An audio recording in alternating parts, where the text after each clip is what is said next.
Welcome to Grandpa Explains. Come in, settle yourself down, pull the blanket up over your shoulders the way you like it, and let the pillow take the whole weight of your head, all of it, none of it, held by you anymore. There is nothing you need to do for the next little while. Nothing to solve. Nowhere else to be. The day is behind you now, whatever kind of day it was, and it can stay behind you. Tonight, we are just going to sit together in the quiet, you and I am going to tell you a slow story about a curious man and a curious little experiment he did a very long time ago. You do not need to know anything about him. You do not need to remember any of it in the morning. You can let the words wash over you like warm water and drift off whenever your body decides it is ready. That is allowed. That is the whole point. Before we begin, take a slow, deep breath. In through the nose, gently, and then let it go, unhurried, like a door easing shut on its own. Do that once more if you like. Feel the mattress underneath you, holding you up, so you don't have to hold anything.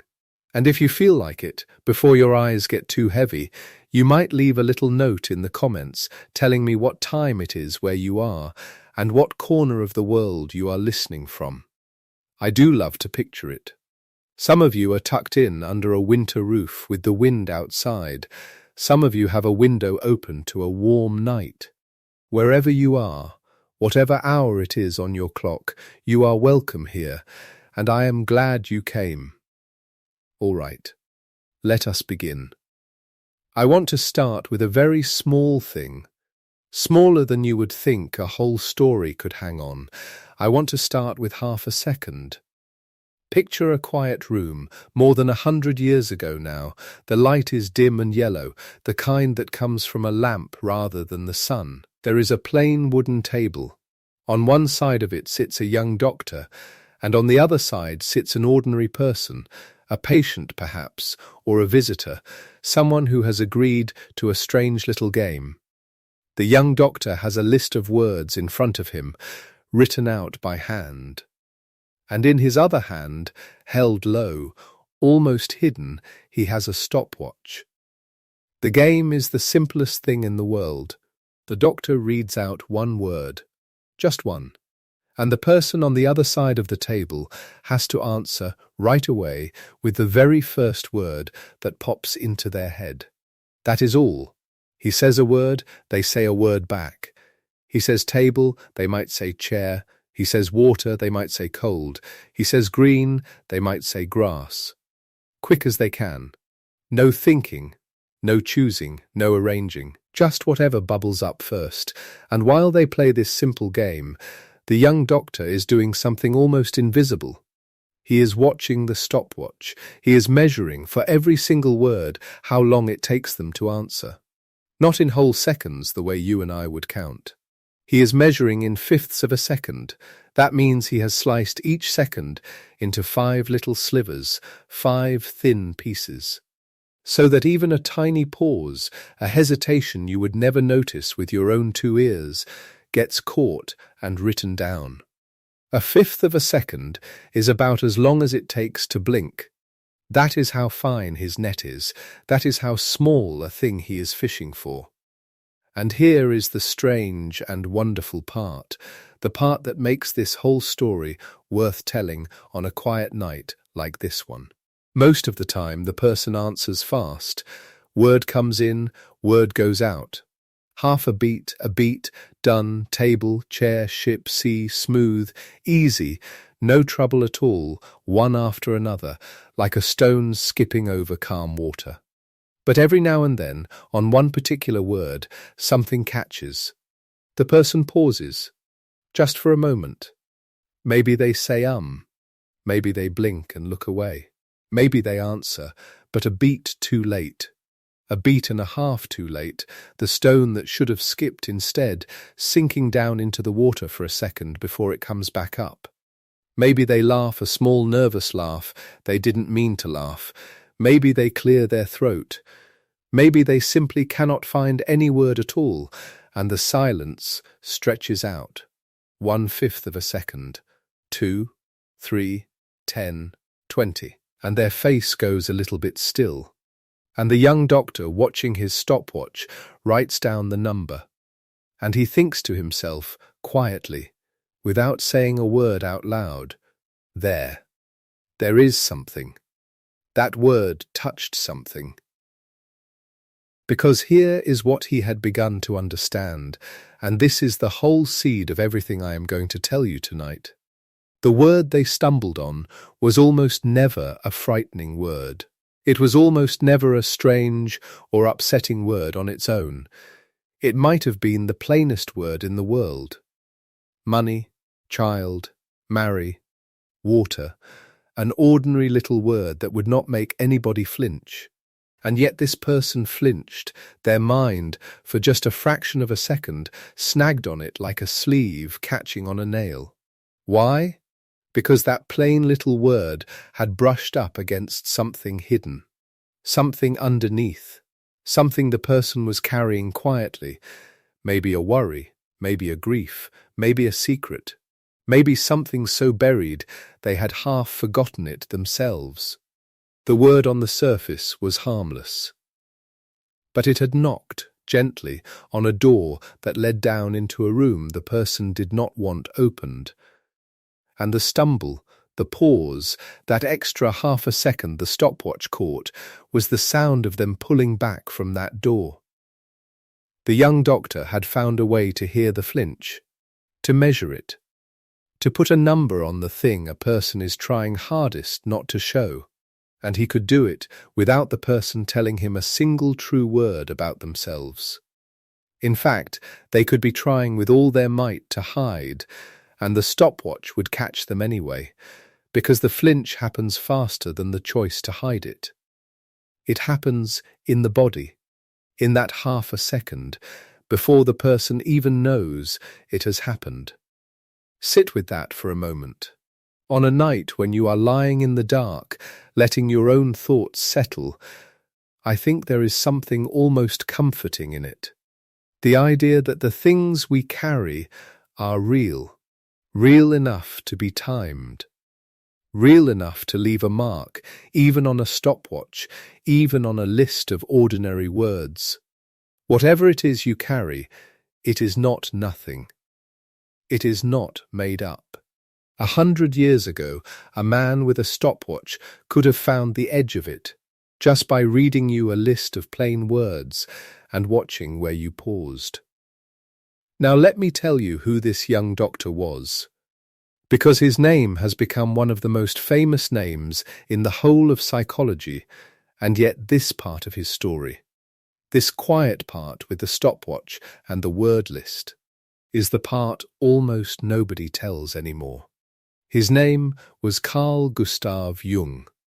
Jung, a Swiss man, born in 1875. If you have heard his name at all, you have probably heard it wrapped up in mysterious and misty ideas, dream symbols, ancient myths, the deep hidden layers of the soul, all the grand and cloudy things he wrote about when he was older and famous. And those ideas are real, and we may even brush the edge of a few of them later, gently, when the time is right. But that is not where he started. That is not where his name was made. When our story opens, Carl Jung was nobody. He was young, he was unknown, he had no fame and no grand theories and no followers. He was just a doctor looking for his first real job. And in December of the year 1900, at 25 years old, he took a post as an assistant physician at a place called the Burghölzli. Let me tell you what the Burghölzli was, because the name will sound strange to your ear. It is a Swiss word, and it was the name of a hospital. Not an ordinary hospital where you go with a broken arm. It was a psychiatric clinic, a hospital for the mind, attached to the University of Zurich, up on a hill outside the city. It was the place where people went when their thoughts had come apart, when they heard voices, when they sank into darkness they could not climb out of, when the world inside their heads no longer matched the world outside. In those days, there was very little anyone could do for such people.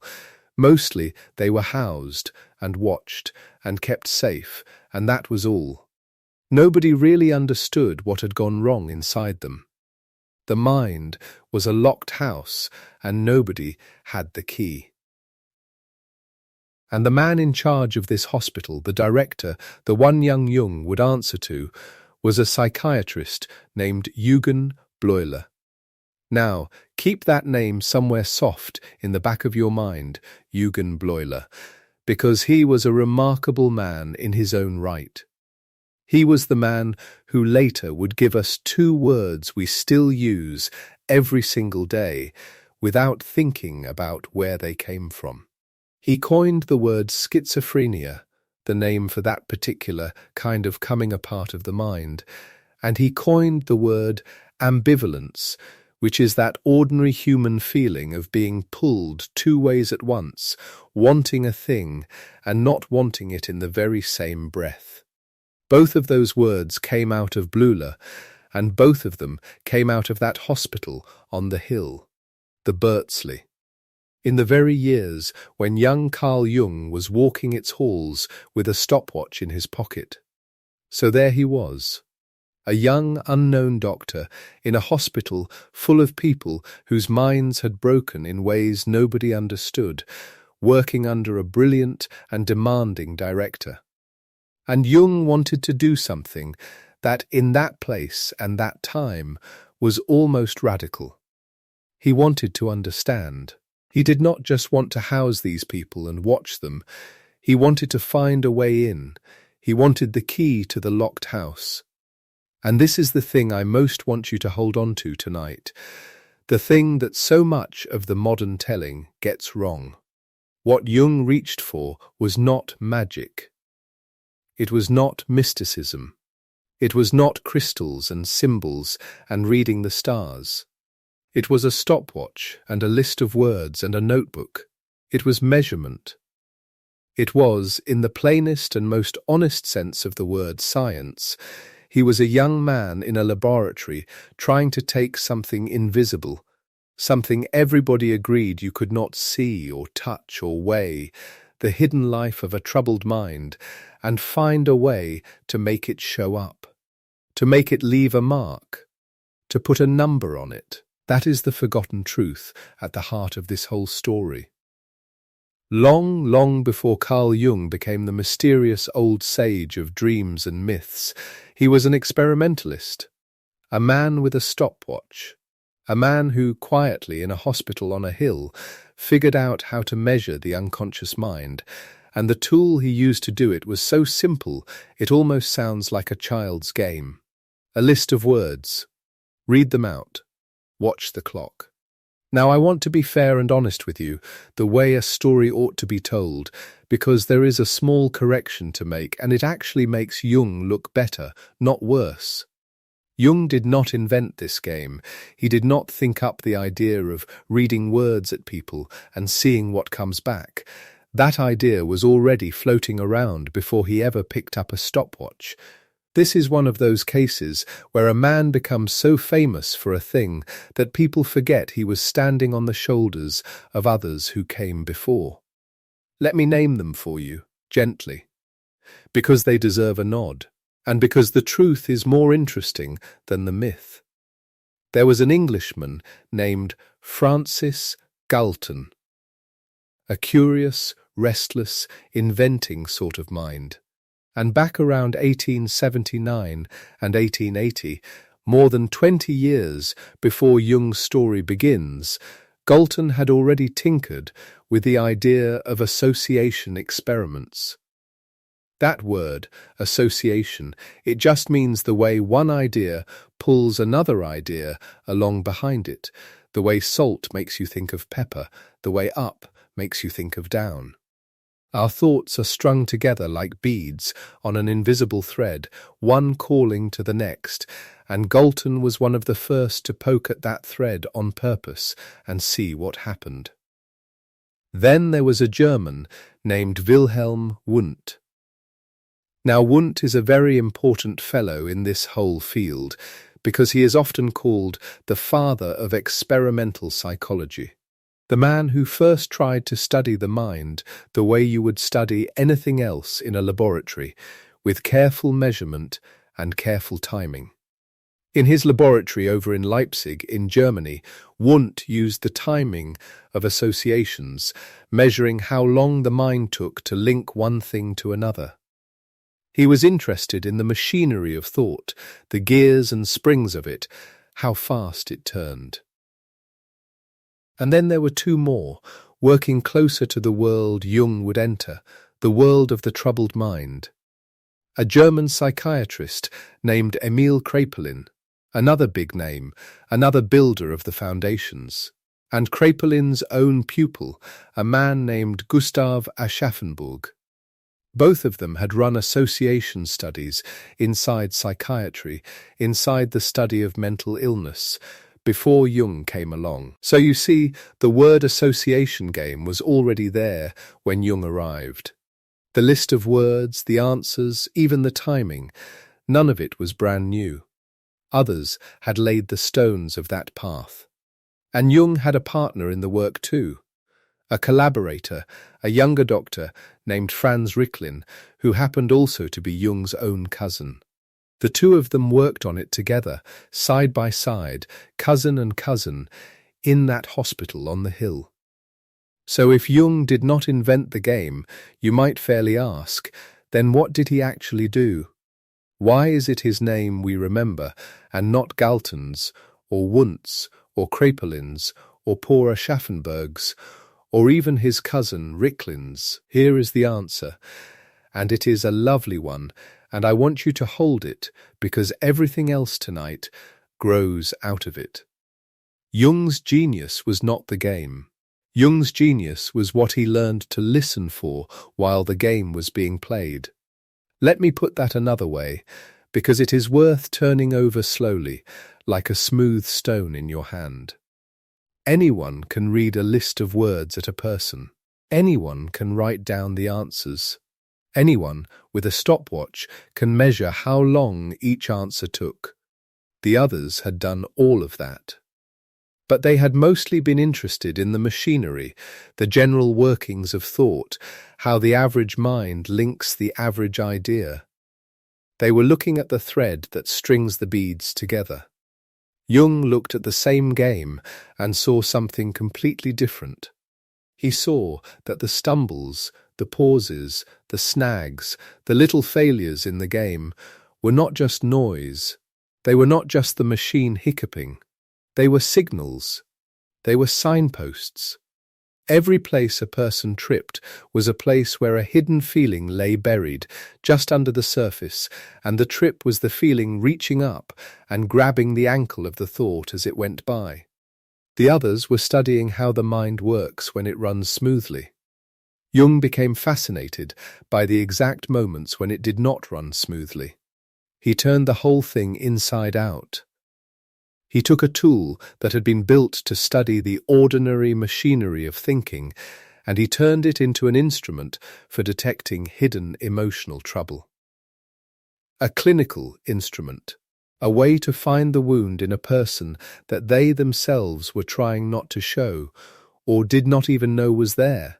That was the leap, not the method, but the listening, not the words, but the silences between them, not the answers, but the flinch. And Jung and his cousin Riklin worked at this, patiently, for years, all through Jung's early time at the Burghölzli, roughly from 1901 through the years that followed. This was Jung's early science, his pre-fame science.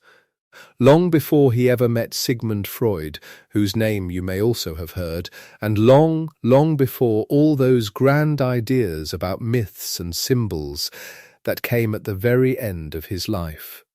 First, before any of that, there was this: a young man, a hospital, a stopwatch, a cousin, and a list of words. And when they had gathered enough, when they had run the game with enough people and studied enough of the results, they wrote it all down and published it.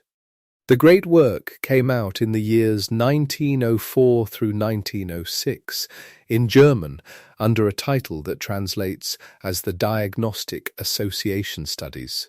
In English you will sometimes see it called Studies in Word Association. And the keystone of the whole thing, the single most important piece, was a paper Jung wrote together with his cousin Riklin, published in 1904, with the plainest, most modest title you could imagine. It was called The Associations of Normal Subjects. I love that title, and I want to pause on it with you for a moment, because it tells you something about the man. The associations of normal subjects. Not the mad, not the possessed, not the exotic and the strange, normal subjects, ordinary people. Because that was Jung's quiet, revolutionary hunch, the thing he was beginning to understand, the hidden stumbles, the buried feelings, the little snags in the thread of thought. These were not just the mark of the sick and the broken. They were in everyone, in the healthy, in the ordinary, in you and me. Everyone, absolutely everyone, has words they would stumble on.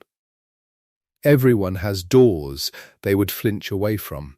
The troubled patients in the hospital were only showing, in a large and painful way, something that lives, quietly and manageably, in every single human being who has ever lived and loved and lost and hoped.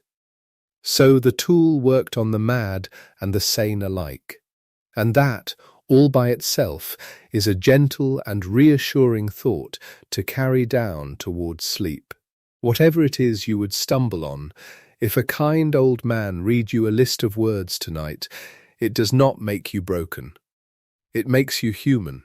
It means you have a history and a heart and things you care about. A person who stumbled on nothing at all, who sailed through every word without a single catch, would be a person without any depth to them at all. The stumbles are the proof of a life fully lived.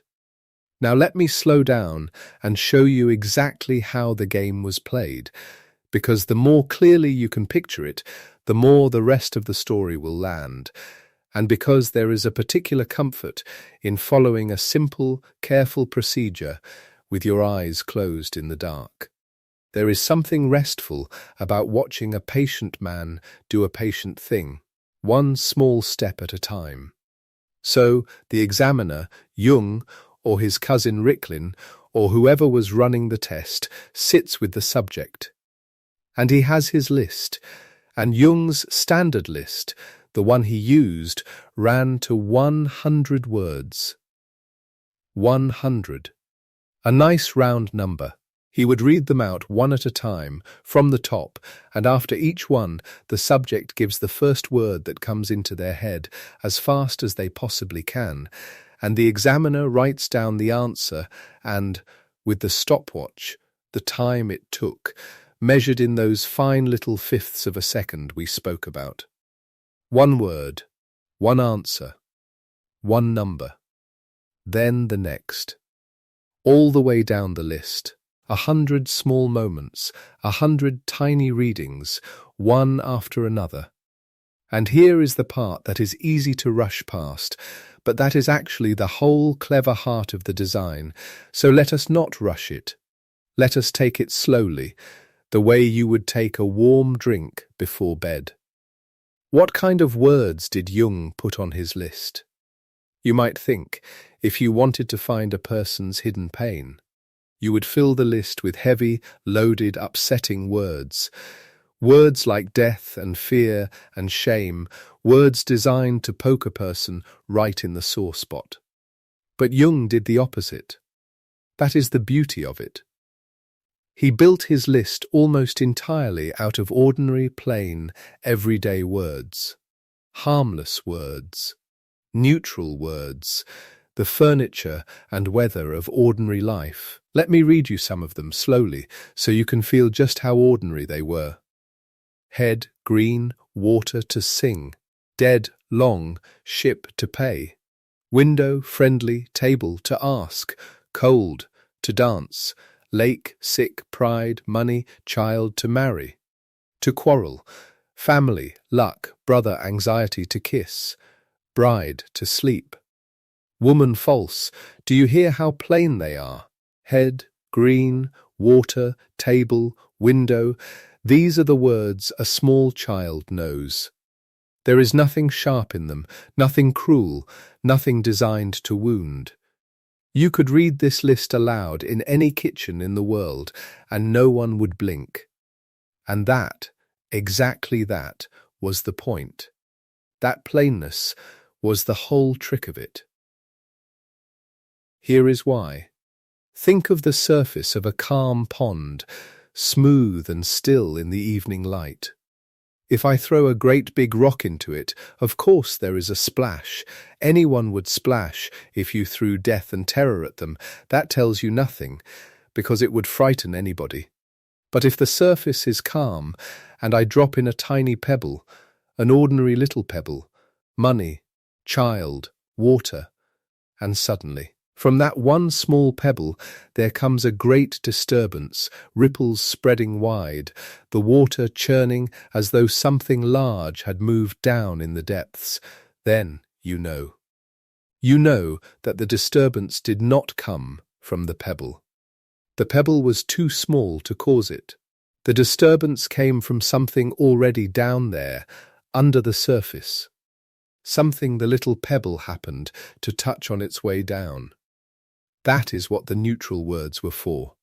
Because the words themselves were harmless, any big reaction to them could not have come from the words. It had to come from underneath, from something the person was already carrying. A plain word like child only catches, only causes a stumble, if it brushes against something charged and hidden below. For most people, on most words, nothing happens. The pebble sinks quietly, they give their answer, the pond stays calm. But then comes a word, an innocent word, and all at once the pond churns. A pause, a blush, a cough, a word that will not come. And Jung, watching, knows it was not the word. The word was innocent. Something down in the deep just moved. So you see how careful the whole design was. If he had used loud, upsetting words, he would have learnt nothing, because everyone reacts to those. By using quiet, ordinary words, he made it so that any reaction meant something. He made a calm pond on purpose so that he could see exactly where, and only where, something stirred beneath it. He built the stillness in order to hear the disturbance. And I want you to notice, drifting here in the dark, how gentle this is as a way of finding out the truth about a person. He did not interrogate them. He did not pry or accuse or demand that they confess. He did not make them relive anything painful. He simply read them a list of the plainest words in the world: head, green, water, table, and asked them to play a little game as fast as they could. And the person's own mind, without being pushed, without being hurt, quietly showed him where the tender places were. The truth came up on its own, in the pauses, in the half-seconds, in the tiny catches of the breath. The person gave themselves away, not by anything they said, but by the shape of the little silences between what they said. There is something almost tender about it, I think. A way of understanding a person's deepest trouble without ever having to force the door. You just wait by the door, quietly, with a stopwatch, and read out ordinary words, and sooner or later the person themselves brushes against it, and the door gives the smallest creak, and you hear it, and you know. So that is where we are on this quiet night at the start of our story. A young, unknown doctor named Carl Jung, at a hospital on a hill called the Burghölzli, in the last month of the year 1900, working under the great Eugen Bleuler, a man who did not invent the word game, but who learned, better than anyone before him, what to listen for inside it. A list of 100 ordinary words. A stopwatch measuring in fifths of a second. A calm pond made of plain language, arranged just so that any ripple would show. And underneath it all, in every person who ever sat down across that plain wooden table, something hidden, something carried, something waiting quietly in the deep to be brushed against. But I have not yet told you what Jung actually wrote down. I have told you that he watched for the stumbles, but I have not told you the exact shapes those stumbles took. Because he did not just note, loosely, this person seemed bothered. No, he was a scientist. He made a list. A careful catalogue of the precise signs, the exact tells. The specific ways a hidden feeling reaches up and disturbs the smooth surface of the game. There were the delays, yes, the pauses the stopwatch caught. But there were others too, stranger ones. A person repeating the word back instead of answering it. A person giving an answer so odd it made no sense. A person whose trouble on one word spilled over and spoiled the next 2 or 3 words after it, like a stain spreading through cloth. And the signs written not in the answers at all, but in the body, the blush rising in the cheek, the small cough, the catch in the breath. Jung gathered all of these together into one careful list and gave them a name, and that list is the beating heart of everything that comes next in our story. Because once you know the signs, once you truly know what to watch for, you can begin to read a person the way you would read a page. And that is exactly where we are going. Slowly, gently, in a little while. But first, let us rest here for a moment, at the edge of the pond, in the quiet lamplight of that old hospital room. There is no hurry. The stopwatch can wait. The list of signs can wait. Let the picture settle in your mind, soft and warm. The young doctor, the plain wooden table, the 100 ordinary words waiting to be read. So, let us begin with the list. Jung called these signs the Komplexmerkmale. That is a German word, and it sounds serious and scientific, which is exactly what it is. In English we might say complex indicators, the marks, the footprints, the places where the hidden thing pressed its weight into the soft ground of the ordinary answers. He catalogued them with great care. Not because he was a man who enjoyed making lists for their own sake, but because he understood something important. If you do not know precisely what you are looking for, you will not see it when it is right in front of you. The mind that carries something buried is very clever. It does not announce itself, it does not wave its arms, it simply stumbles, very briefly, in one of a small number of ways, and then it keeps walking, as if nothing happened. If you are not watching for the exact shapes of the stumble, you will miss it entirely. So he watched, and he wrote down what he saw. The first sign, and the most reliable of all, was the one we have already met. The delay, the pause, the simple, unremarkable lengthening of the silence between the word you hear and the word you give back. To understand what makes a delay significant, you need to understand what ordinary looks like. When nothing is hidden. When a word arrives and the mind simply reaches for the nearest thing and hands it back, the process is quick. Jung measured it. That is the whole point. He measured everything, and for most people, on most untroubled words, the answer came back in something like 1.5 to 2.5 seconds. The word table and back comes chair. The word lake and back comes water. Fast, easy, the mind barely has to think. It is like handing something to someone who is already holding out their hand. But let a word arrive that brushes something charged, something tender, something buried, something the person has not looked at directly in years, and the hand does not come out to receive it.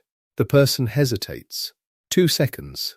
3, 4, 5, sometimes 6. Sometimes they say nothing at all, and the silence stretches on, and if you look at them, you can see the small war going on behind the stillness of their face. They are not choosing to delay. They are not being stubborn. The delay is happening to them, rising from somewhere below the floor of their awareness, pressing upward like water through old stone, slowing everything down. The stopwatch, ticking quietly in fifths of a second, catches it all. The delay is not a gap in the performance. The delay is the performance. It is the single most important thing in the room. And sometimes there is no answer at all. Not a delay, but a complete silence. A block. The word arrives and the mind goes white. Nothing comes. The person sits there, perhaps blinking, perhaps looking slightly startled themselves, and eventually they say, "I don't know," or "nothing comes," or simply shake their head. That silence, measured too, timed to its exact length, is the loudest answer in the test. It says, here, precisely here, is something the mind will not approach. Here is a door that is locked, and the locking was not a conscious choice. The mind shut it by itself long ago and does not quite remember doing so. These are the first 2 signs. But there are others. Sometimes a person, instead of answering, simply repeats the word that was just given to them. Table, and they say table. Money, and they say money. It sounds almost like a misunderstanding, as if they did not hear correctly, or as if they thought the game was to echo rather than to respond. But it happens too consistently, too predictably, around the same kinds of words, to be an accident. When the mind meets a word it cannot safely handle, one of its escape routes is to send the word straight back, to give nothing of itself away, to simply return what arrived unchanged. It is the psychic equivalent of keeping your hands in your pockets. I will give you nothing. I will just hand back what you gave me. The stopwatch, of course, catches the slight delay in even that response, and the pattern of which words produce it is a map all by itself. Then there is the unusual answer, the rare answer, the answer that makes no obvious sense in relation to the word that was read. Most people, given the word child, answer with something like play, or small, or love, or school. These are ordinary connections, the paths worn smooth by common use. But occasionally a subject, given a particular word, returns something unexpected, something that seems to have arrived from a different direction entirely, something the examiner has to pause and think about. Sometimes it is almost absurd. And Jung paid very close attention to these strange answers, because he understood that they were not random at all. They were detours. The ordinary road was blocked, too close to something tender, and the mind had taken a side path and handed back whatever it found there at a distance, a step removed from the real connection it could not make. The unusual answer is not a mistake. It is a disguise. And it is, in its way, a confession. There is the answer that is too long. Remember the rules of the game. 1 word as fast as you can. That is all. 1 word. But sometimes a subject, meeting a particular stimulus, gives back not a single word but a phrase. A whole small sentence. Money, and they say, "I never have enough of it." Or to quarrel, and they say that happens in every family, I think. They have overstepped the boundary of the game, spilled out past its edges, and they often look slightly surprised at themselves when they have done it. The complex touched by that word is pressing upward with enough force that the single-word rule cannot contain it. It comes out in a small flood, a minor overflow, quickly corralled, but noticed, carefully noticed. And then there is the strangest sign of all, and it was one of Jung's most striking discoveries, the thing that proved to him that he was not dealing with isolated moments of disturbance, but with something that had weight and momentum and a life of its own. He called it perseveration. Perseveration, from the Latin to persist. Here is what it looks like. A person stumbles on a word. Let us say it is marriage. There is a long delay, or an unusual answer, or a block, one of the signs we have already spoken about. The examiner notes it, moves on, reads the next word, an ordinary, innocent word, nothing charged about it, window, say, or water. The person answers. But the answer is slightly off, slower than it should be, or a little strange, or the person seems distracted, as if still thinking about something. The examiner reads the next word, also innocent, also safe. Same thing. A small disturbance, a faint echo of the trouble that came before, and perhaps the word after that too, just barely. Then the person settles, the rhythm comes back, and the examiner sits quietly with the knowledge of what has just happened. The feeling stirred up by marriage, or whichever word it was, did not end when the game moved on. It went underground, but it was still moving, still vibrating, still radiating outward through the answers that followed. The way a stone dropped in still water sends its rings out past the point of impact, softening as they go, but present, present, present, until finally the surface stills again. The disturbance from one charged word bleeds into the next 2 or 3 neutral words, spoiling them, ghosting them, colouring them with a feeling that should not be there and has no other explanation. Jung was very clear about this. It was one of the signs he weighted most heavily, because it told him something beyond the mere fact that a word had been difficult. It told him that what lay beneath was not a small, tidy thing. It was something with its own energy, its own momentum, its own gravity, something alive. After Jung had run his 100 words once through, he did not stop there. He began again. He read the list a second time, the same words, in the same order, and this time he asked the subject simply to repeat whatever answer they had given before. Do you remember what you said? Can you give me back the same word? For most words, on most subjects, this was easy. The answers came back correctly. Table, I said chair. Water, I said lake. Smooth, reliable, clear. But at certain points in the list, a subject would falter. They could not remember what they had said. Or they gave a different answer, a new word where an old one should have been. Or they insisted on an answer they had never actually given, remembering something that was not there, filling the gap with something invented. And the places where memory failed were not random. They were, with a consistency that Jung found both striking and deeply significant, the same places where the original disturbances had appeared. The words that had caused a delay the first time were the words the subject now could not accurately recall. The charged points, the electrically loaded moments in the test, were not just hard to answer, they were hard to remember. Memory itself had been disturbed at exactly the places where the hidden feeling lived. It was as if the same thing that had slowed the answer was now quietly eating the trace left behind. The complex did not just make the present difficult, it reached back and altered the past, or at least the person's access to it. This second pass, the reproduction method, gave Jung a second set of coordinates, a second map of the same terrain, and the two maps, overlaid, confirmed each other with remarkable precision. Here is where the trouble is. Here and here.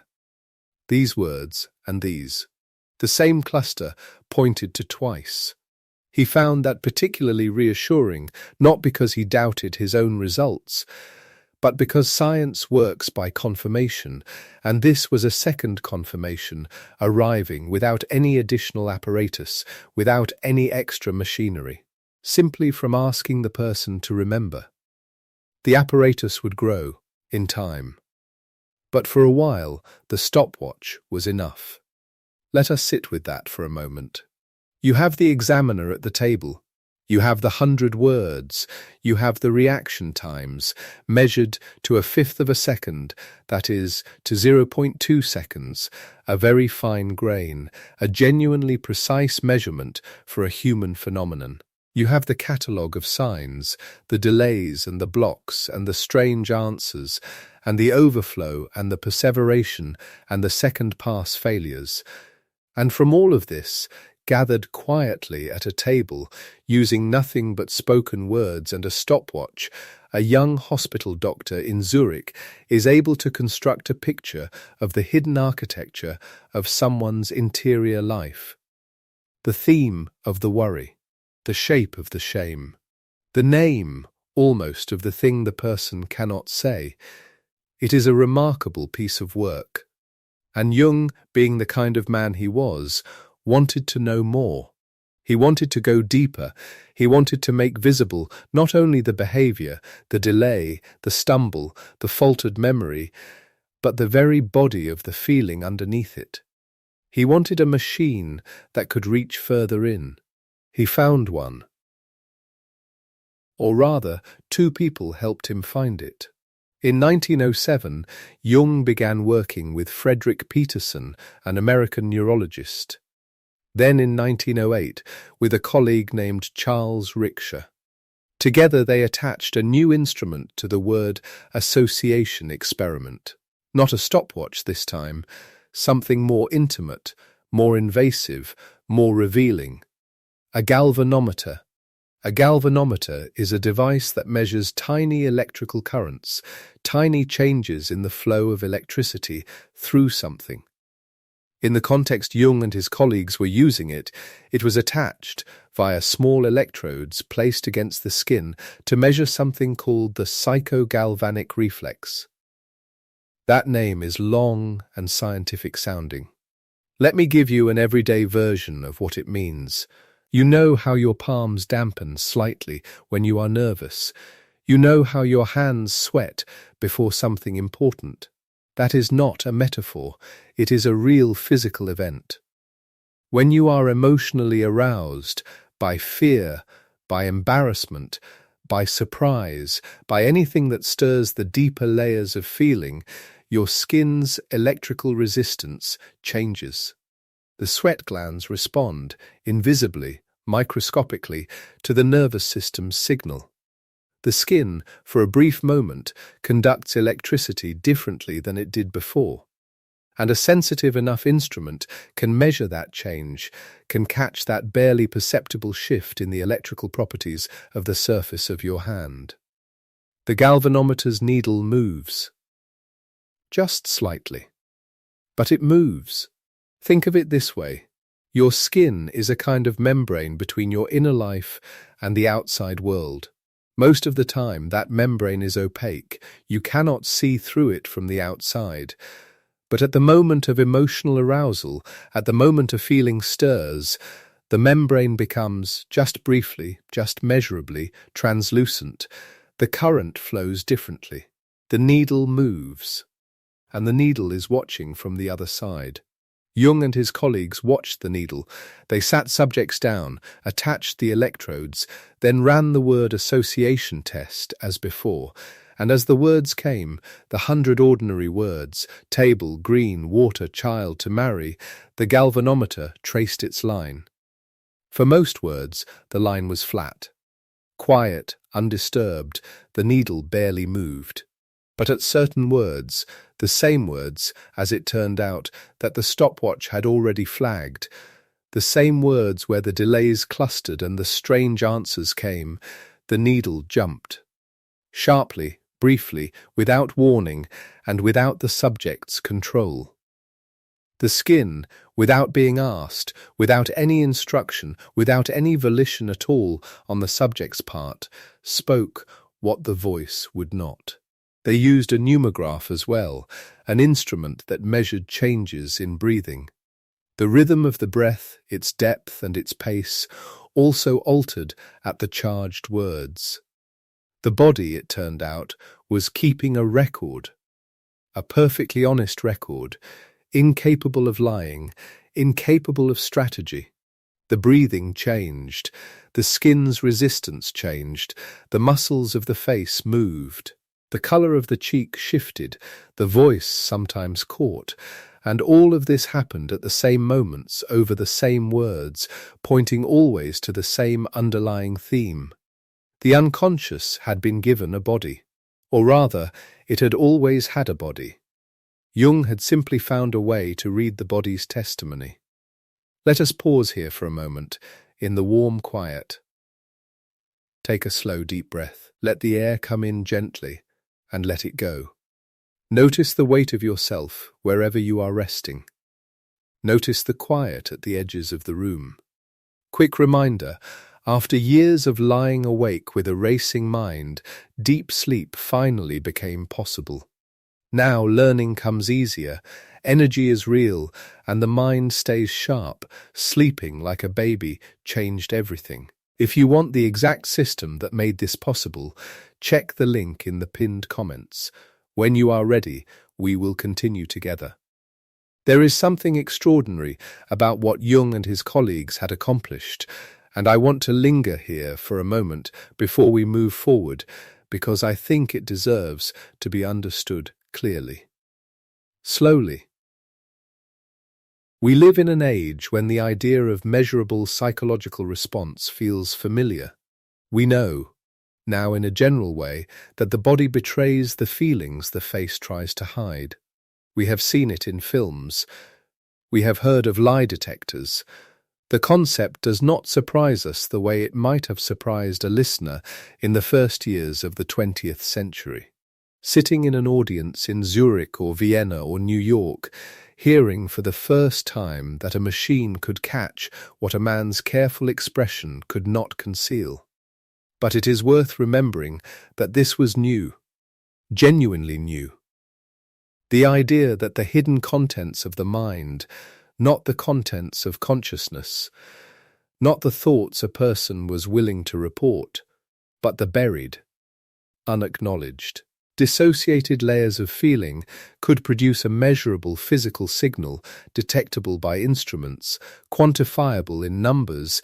This was a revolutionary claim. It was the kind of claim that required evidence. And Jung was providing it. A delay of 3 seconds where the baseline said 1.5. A needle deflecting at the word money when it had barely moved for 30 words before.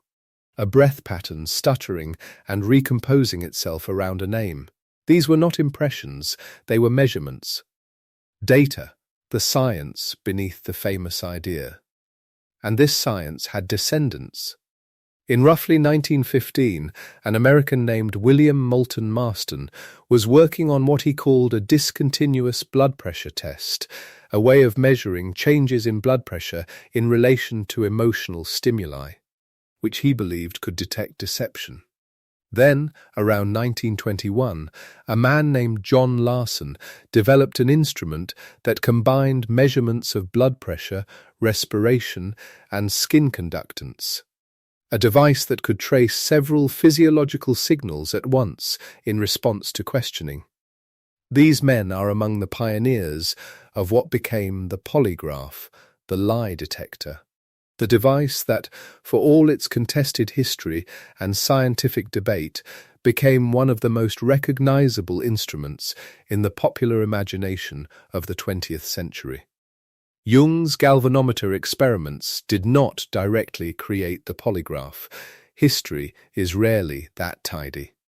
But they belong to the same intellectual tradition, the same body of thinking, the same central discovery that the emotionally significant stimulus, the word, the question, the name, the concept that touches something charged, produces an involuntary response in the body, measurable, recordable, outside the speaker's voluntary control.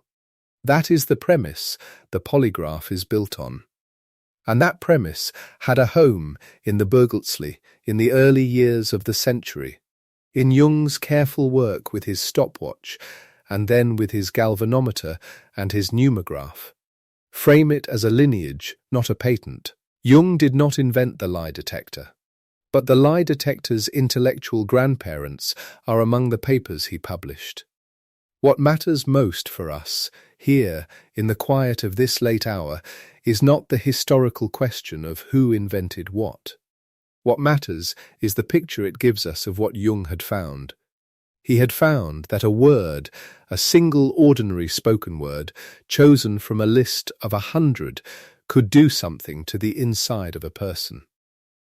Not to their deliberate, considered response, to the body itself, to the breathing, to the skin, to the timing of the mind's answer.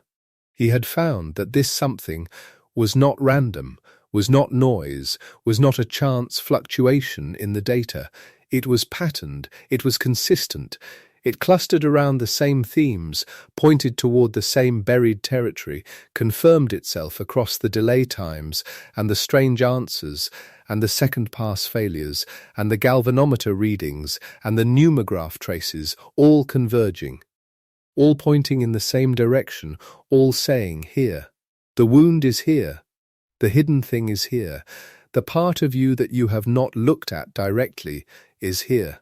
And he had given it a name. Not yet. We are coming to that. But first, let us really understand what the stopwatch and the galvanometer had made visible. Imagine for a moment a person sitting across a table from you. A stranger, you know nothing about them. They have told you nothing. They look perfectly calm, composed, perhaps a little nervous in the way anyone might be nervous walking into a psychiatrist's office, but not obviously distressed, not obviously hiding anything in particular. You begin the list. Head. They answer, hair.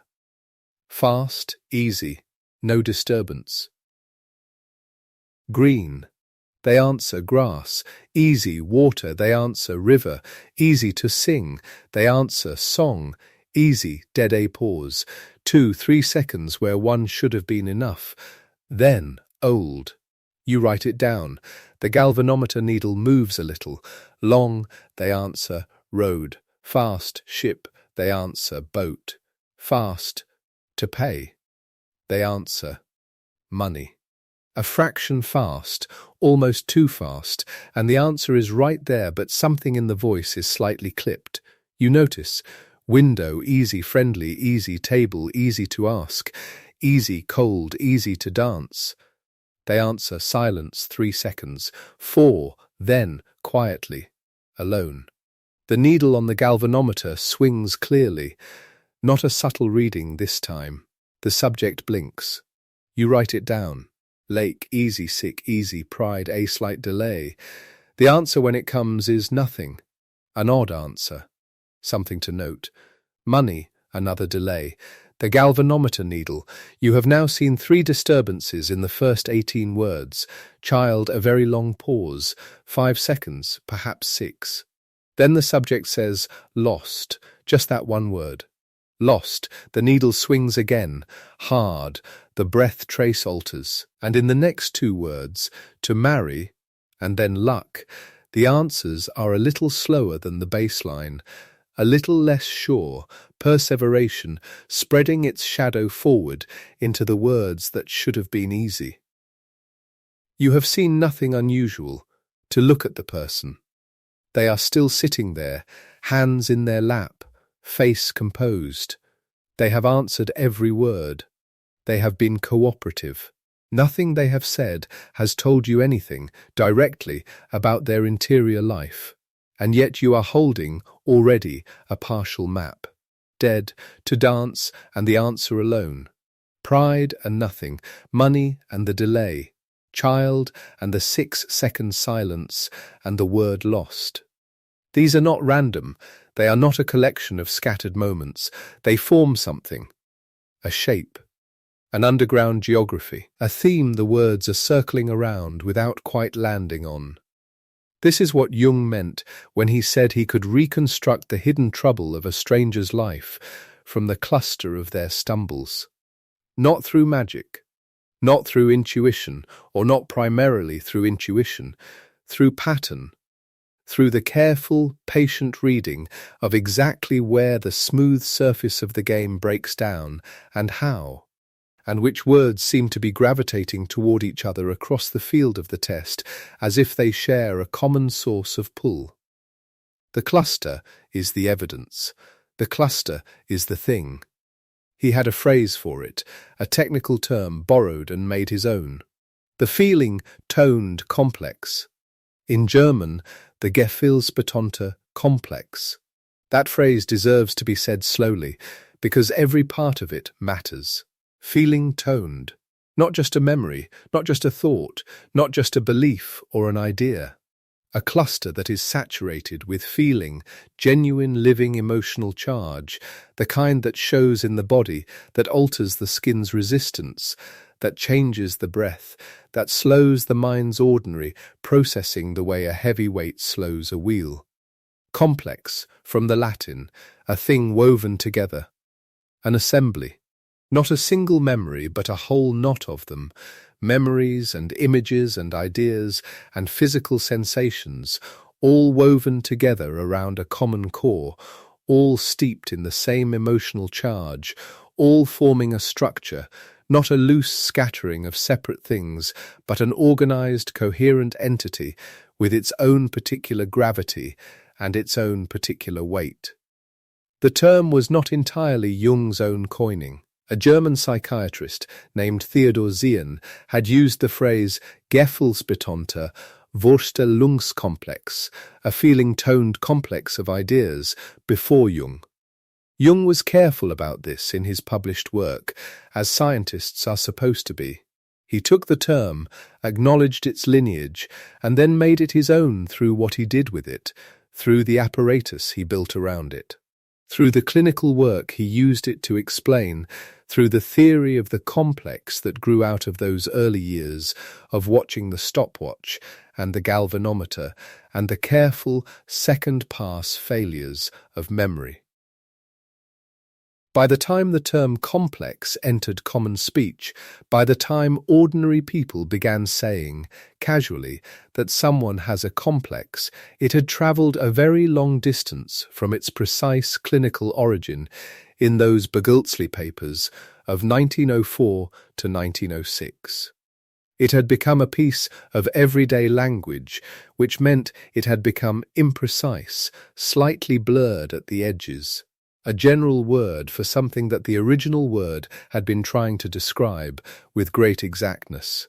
But the original precision is still there in the published work for anyone who wants to go back and find it. And that precision matters because it is what makes the idea genuinely useful rather than simply atmospheric. A feeling-toned complex, as Jung defined and demonstrated it, is not a vague sensitivity, not a mere preference, not simply a thing that makes you uncomfortable. It is a node, a point in the interior landscape where memory and feeling and physical response have fused, have grown together into something with real structure and real weight.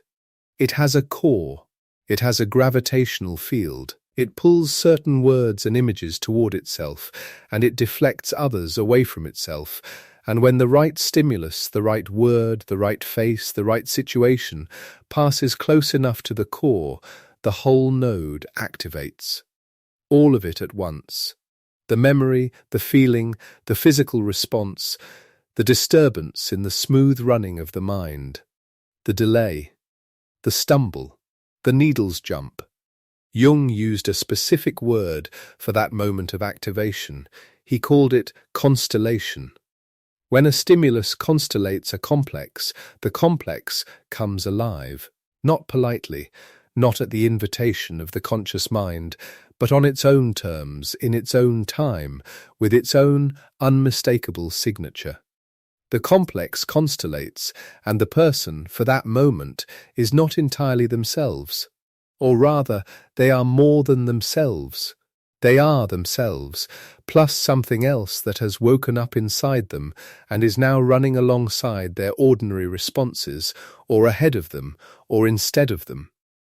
That constellated state is the precise mechanism behind the experience, the title of our story names. Why certain words touch a nerve. The nerve is not a metaphor. The nerve, in Jung's framework, is a real structure, a node of fused memory and feeling with a physiological component, with a measurable signature in the body, with a timing that can be caught by a stopwatch and a presence that can deflect the needle of a galvanometer. When a word touches it, the touch is real. The response is real, and the response is not under voluntary control, which is the most important thing of all, the thing that makes the discovery matter. You cannot simply decide not to react. The complex constellates before the decision is made. The needle moves before you have a chance to choose whether to let it. This is not weakness. This is not failure of character or inadequacy of will. It is the simple, observable, measurable fact of how the mind organizes its emotional history around these nodes, these charged clusters, these points of concentrated feeling that accumulate over a life and shape the response to everything that passes near them. Everyone has them. Jung was entirely clear on this. A mind without complexes would be a mind without history, without depth, without the residue of having been genuinely moved by things. The complex is not an aberration, it is the normal architecture of an emotional life.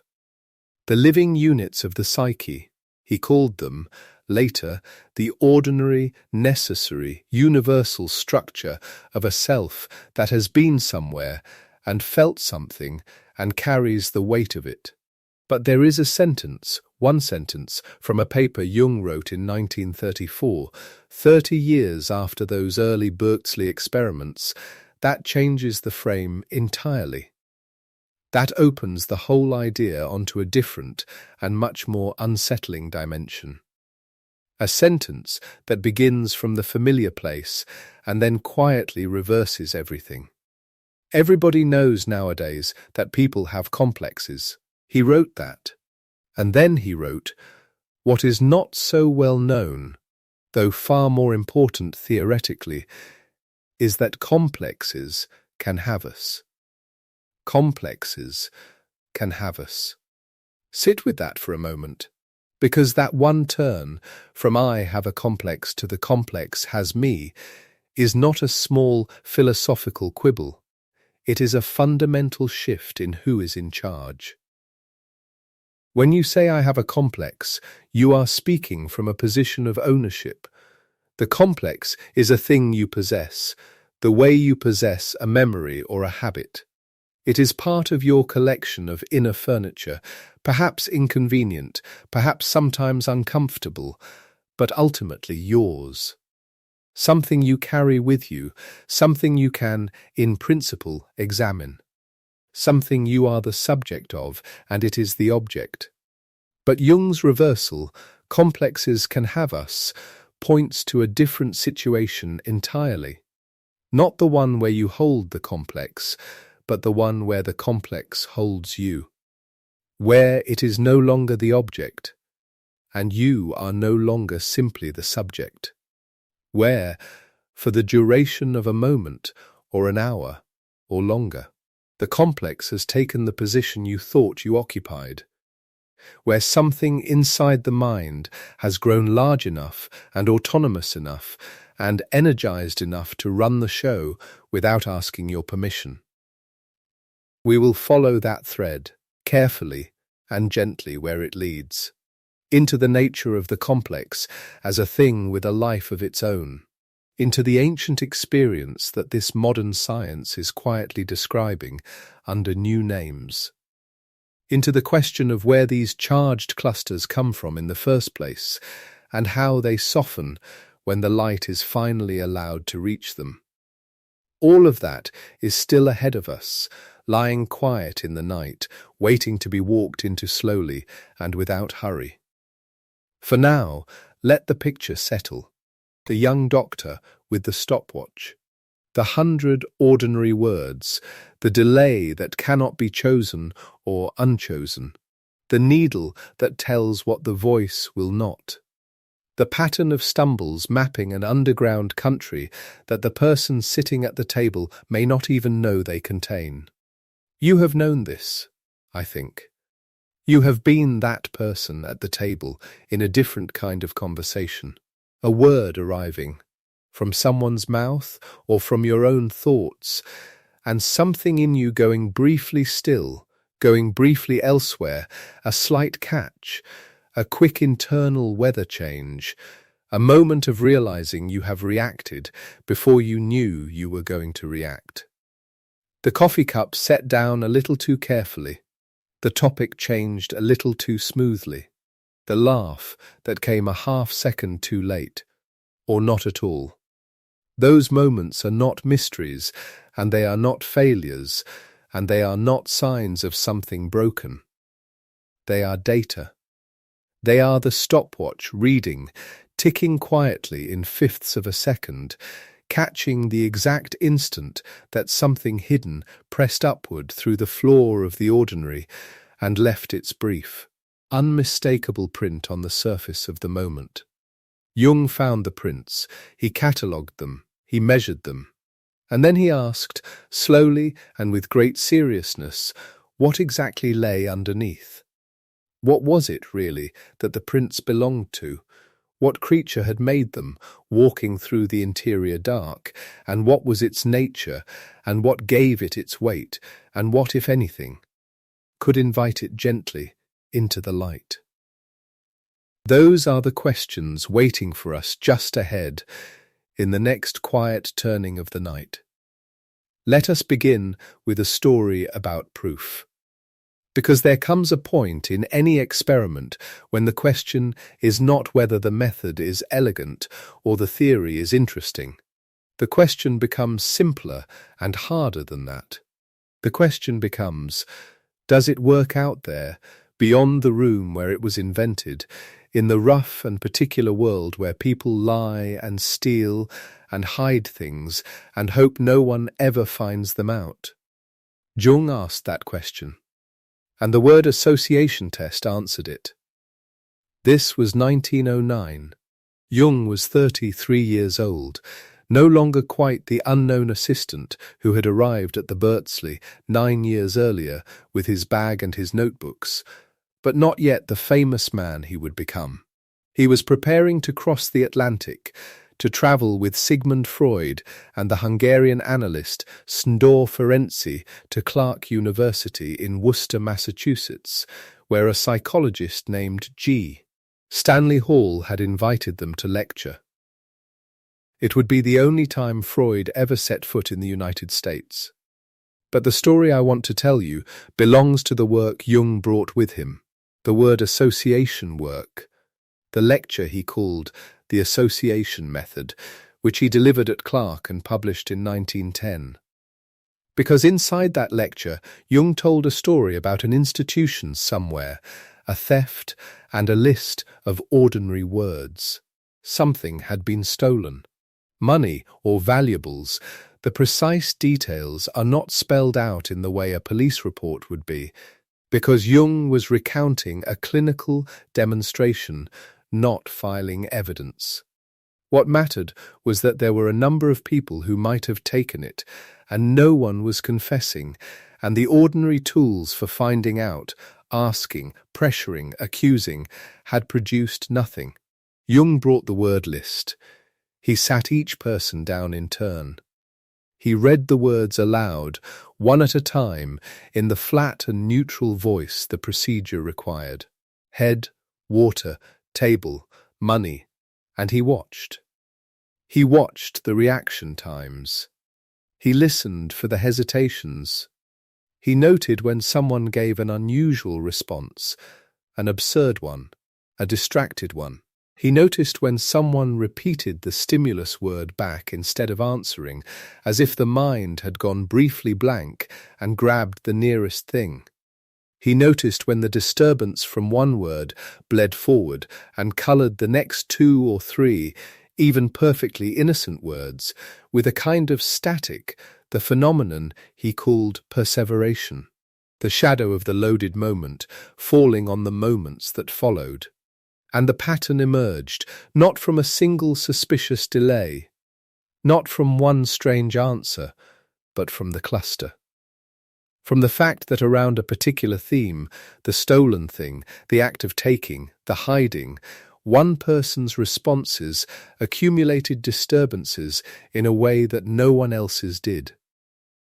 The map drew itself. The complex indicators gathered, word after word, around one private geography of guilt. And from that geography, from that cluster of stumbles that the person had no idea they were producing, Jung identified the thief. He told it simply. He did not dramatize it. He was not, in that telling, triumphant. He was something quieter. He was a man describing evidence. Here is what the test showed. Here is what the cluster pointed to. Here is how the hidden thing left its print on the surface, even when the person carrying it had every reason and every intention to keep it buried. The test worked, not because the guilty person was careless or stupid or gave themselves away in some obvious fashion.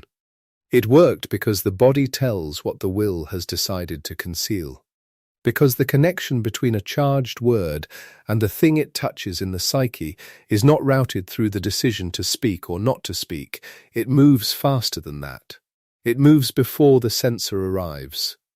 The reaction time registers the flinch, the word list catches the flinch, and the pattern of flinches accumulating around a theme becomes something very close to a confession, not in words, but in the physics of hesitation.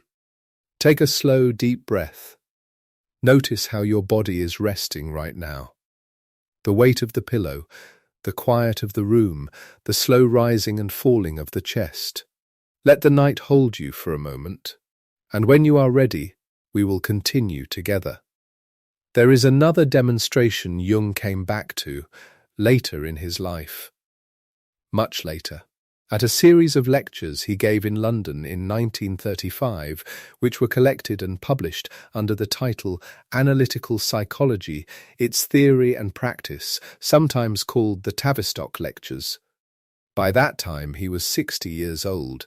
He had been doing this work for 3 decades, and he still found it worth walking through, step by step. Because he understood that the most important thing about the word association experiment was not the theory it supported, but the experience of watching it operate. Not the conclusion, the encounter. In those Tavistock lectures, he described what he could do, and had done, more than once, from nothing but the pattern of disturbances in a stranger's list. Before he knew anything about a person. Before they had told him a word about their life, their difficulty, their history, the thing that had brought them to his office or his lecture. From the cluster of words where the reaction time stretched, where the answer became strange, where memory failed on the second pass, from that cluster alone he could begin to reconstruct the theme. The underground country. A certain grouping of disturbances might suggest money trouble. Another grouping, death. A particular constellation of stumbles around certain categories of words might point toward a love affair, or a marriage that was failing, or a bereavement not yet properly mourned. He would make his tentative reading of the pattern, and then he would ask, And more often than not, what the words had drawn on the page turned out to match, with considerable accuracy, what the person had been carrying inside. He could, as he put it, reconstruct the theme of a stranger's secret trouble from the words they stumbled on and confirm it in conversation. The list was a map, the hesitations were the X marks. And underneath each X, something real, something with weight, something that had been kept from the light. Let us stay with this image for a moment, because it matters. 100 ordinary words. Head green, water to sing. Dead, long ship to pay. Window, friendly, table to ask. Cold to dance. Lake, sick, pride, money, child to marry. To quarrel, family, luck, brother, anxiety to kiss. Bride to sleep. Woman, false, nothing, alarming in the list, nothing that would raise suspicion or seem designed to probe anything particular. Just words. The kind of words you might see on a page of any language exercise or hear in a fragment of ordinary conversation. But underneath any one of those words, underneath any one of them, there might be a door. For this person, at this moment in their life, the word child leads somewhere the word table does not. The word money opens into a room that the word window does not touch. The word bride lands differently for this particular person in this particular year than it did for them 10 years ago, and differently than it lands for the person who comes next. That is the point. The neutral surface of the word is exactly the tool, because you cannot prepare for a word that seems to mean nothing. You cannot fortify yourself against table, against water, against to sleep. So when one of these words, by pure accident of its ordinary neutrality, happens to brush against something charged beneath the surface, the reaction comes before the defense has a chance to assemble. The delay is real, the stammer is real, the absurd answer is real, the blush is real. And this is the thing that interests us now. They are not random. They are not evenly distributed across the list. They cluster, they gather around a theme.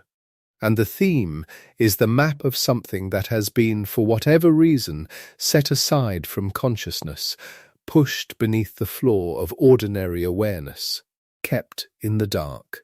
Jung had a name for this thing. He borrowed part of the name, as careful scientists do, from someone who had been thinking in related directions before him. The German psychiatrist Theodor Sien had used the phrase Gefühlsbetonter Vorstellungskomplex, which means, translated carefully, a feeling-toned complex of ideas. Jung took that phrase, worked with it, tested it against his data, and eventually shortened and deepened it into the term that became his own, the feeling-toned complex, the Gefühlsbetonter complex. It is a careful phrase. Every word in it earns its place, feeling-toned. Not merely an idea, not merely a memory, something that has emotional charge attached to it, the way a wire has current in it, or the way certain objects in certain rooms hold warmth long after the source of heat has been removed. The complex is not a cold archive, it is a charged one. The feelings are inseparable from the images and memories, fused with them, insisting on them, giving them a weight that ordinary memories do not carry. Complex. A cluster. Not a single memory, not a single feeling, not a single image, but a gathering of them. Many threads woven around a common center, sharing a common emotional tone, organized around a common theme. Money, or death, or love, or failure, or guilt, or some version of oneself that one carries with particular tenderness or particular shame. Jung put it this way, in the definition he came back to again and again across his long career: a complex is a collection of images and ideas clustered round a core and characterized by a common emotional tone. That is all. Simple as a definition, but not simple at all in practice, because the core is not always visible, and the tone is not always named, and the cluster does not announce itself. It announces its presence through what we have been calling the prints on the floor of the ordinary. The hesitations, the stumbles, the clock reading stretched to 5 seconds above a word that should have taken one. And the body. Remember the galvanometer, the pneumograph. Remember Frederick Peterson, 1907, and Charles Ricksher, 1908, and the needle that jumped when a charged word arrived, the psychogalvanic reflex, the tiny shift in the skin's electrical resistance when emotion floods the system, the change in breathing, the slight disruption in the even rhythm of the breath that a loaded word could produce, even in a person who believed themselves entirely calm and entirely unaffected. The body and the complex are not separate systems. Jung insisted on this. The complex is not merely psychological, not merely a matter of thoughts and memories floating untethered in some abstract mental space. It has a bodily side, a physical seat, the tightened throat, the cold flush across the chest, the sweating palm, the racing heart, the catch in the breath that happens, as he put it, when the complex is touched. The galvanic reflex he had measured in the laboratory, the very thing the needle recorded, was the body acknowledging what the voice was pretending not to notice. This was not metaphor. This was the instrument.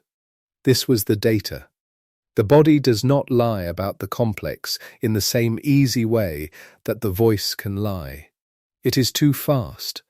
The current through the skin runs on a different circuit than the decision about what to say. And that is why the word list worked, and why the stopwatch told the truth, and why a needle jumping in a cold laboratory in Zurich at the start of the 20th century was, in some quiet and serious way, a genuinely new thing in the history of human self-knowledge. Now let us slow down even further, because we are arriving at something subtle, and I want you to feel the subtlety of it clearly before you sleep. We have been talking about the complex as though it were a zone in the psyche, a region, a corner of the interior map that corresponds to a particular theme. And that is accurate as far as it goes. The word list maps the zone. The hesitations mark the border. The cluster of disturbances tells you where to look. But that framing is still too static, too much like geography, too much like a thing that simply lies there, waiting to be touched. Because what Jung noticed, and what the data kept showing him, was that the complex does not merely lie there. It does something. It responds. It reaches. When a stimulus arrives that is sufficiently close to its charged core, a word, yes, but also a face, a smell, a tone of voice, a situation, a particular slant of light at a particular time of year, the complex activates. It comes alive in a sudden, specific way. It is no longer merely potential, merely underground. It is, for that moment, operative, present, running. Jung gave this moment a technical name. He called it constellation. When a complex is constellated, it means that a stimulus from the outside world, or sometimes from the stream of one's own thoughts, has touched the complex's core closely enough to set it into motion, to activate the whole cluster at once, the images and the feelings and the physical responses together, as a single unit. Constellation, think of the word as it was first used, the gathering of stars into a recognizable pattern, a shape that suddenly becomes visible in the night sky when you learn to see it. The stars were always there. But at the moment of constellation, they form, they cohere, they become something with a name and a presence. When a complex is constellated, something similar happens inside. The cluster of images and feelings and memories that had been dispersed, or sleeping, or running quietly below the threshold of awareness, it suddenly coheres. It forms, and in forming, it exerts force. A proportional pressure, or more often, a disproportionate one. This is the exact mechanism of what the title is asking about. This is why certain words touch a nerve. Because the word does not merely land on the surface, it falls through. It reaches the complex, and when it does, the complex responds in full, not with the measured, appropriate reaction that the word's surface content would warrant, but with the entire weight of everything that has accumulated in the cluster over however many years it has been gathering there. The small stone lands and the whole surface rings. Let us explore a story about this. Imagine a man who grew up in a family where money was always tight.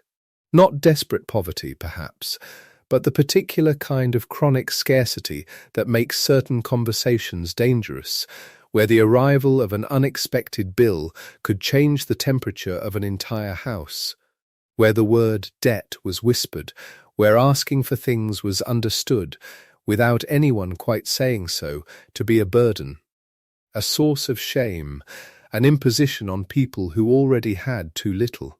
The man grows up. He does well, or well enough. He has a job, a small apartment, enough to get by. By all ordinary measures, the money difficulty of his childhood is over. But when his colleague mentions, casually over lunch, that rent is going up next month, a casual, practical, neighbourly observation, something happens in the man that is not proportional to the information.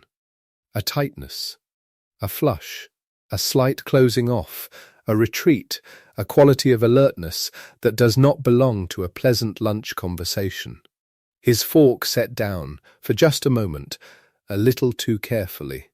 The topic changed. He does not know why. The information was not threatening. He is not in difficulty, and yet the complex constellated. The word rent, in that moment, in that context, fell through the surface and touched the charged core. All the old shame, the old scarcity, the old careful silence about money that had been accumulating since he was a child at a table not so different from the one he is sitting at now. The entire cluster activated at once, and his body knew it before his mind could catch up. That is constellation. That is the mechanism. Not madness, not weakness. The ordinary, universal, inevitable process by which the accumulated emotional history of a human life remains alive and responsive inside the person who lived it, long after the circumstances that shaped that history have changed or passed. The complex remembers even when the person has, in the ordinary sense of the word, forgotten, or believes they have forgotten, or believes they have resolved. The complex holds what it holds. And when the right stimulus arrives, it responds from what it holds, not from what the present moment actually contains. This is already remarkable, already worth resting with for a moment, but Jung was not finished. Because observation of the word association test and the years of clinical work that followed it had shown him something that went beyond the mechanism of constellation, something that changed the frame entirely, something that, once you have understood it, makes you look at your own interior life quite differently. In 1934, 30 years after the early Burghölzli work, Jung published an essay called A Review of the Complex Theory, gathered now in Volume 8 of his collected works. He was 58 years old. He had been thinking about complexes his entire adult life. He had watched them in the laboratory and in the clinic, and, certainly, in himself. And in that essay, he wrote a sentence that is perhaps the most useful single sentence he ever set down on the subject. He wrote, "Everybody knows nowadays that people have complexes. What is not so well known, though far more important theoretically, is that complexes can have us." Read that again, slowly, in the quiet of this night. Complexes can have us. Not we have them. Not they sit in us, obediently, waiting for us to open the cabinet and examine them at our leisure. They can have us. They can be in possession of the situation, rather than being possessed by us. The grammar is reversed. The subject and the object trade places. And everything changes, because there is a significant difference between a complex that you carry and a complex that, for a moment, carries you. When the colleague mentioned the rent, and the man set down his fork, and the familiar tightness arrived, that was the complex being constellated.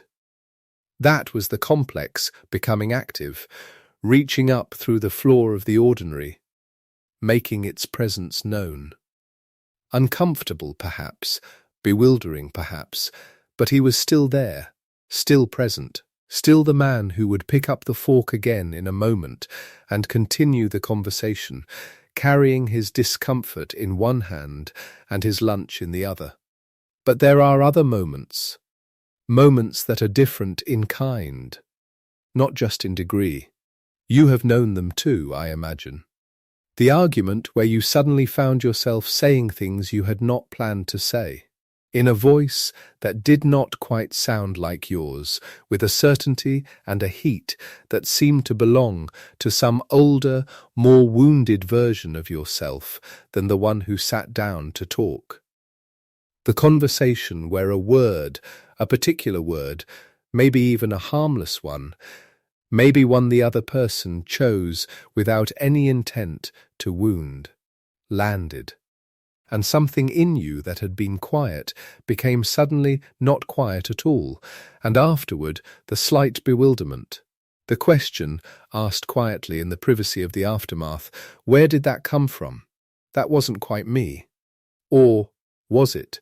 And if it was, what part? That is the territory Jung was mapping in 1934. The territory where the complex is not merely active, but active enough to displace the ordinary self for a moment, to take the wheel, to speak through the mouth, or to seize the hand, or to impose a reaction so complete and so forceful that the person themselves, looking back, experiences a gap, a slight discontinuity, between the moment before and the moment after, as if someone else had briefly inhabited the same body and answered on their behalf. This is not, Jung was careful to say, a rare or pathological event. It is not a sign of illness or fragmentation. It is something that happens to some degree to everyone.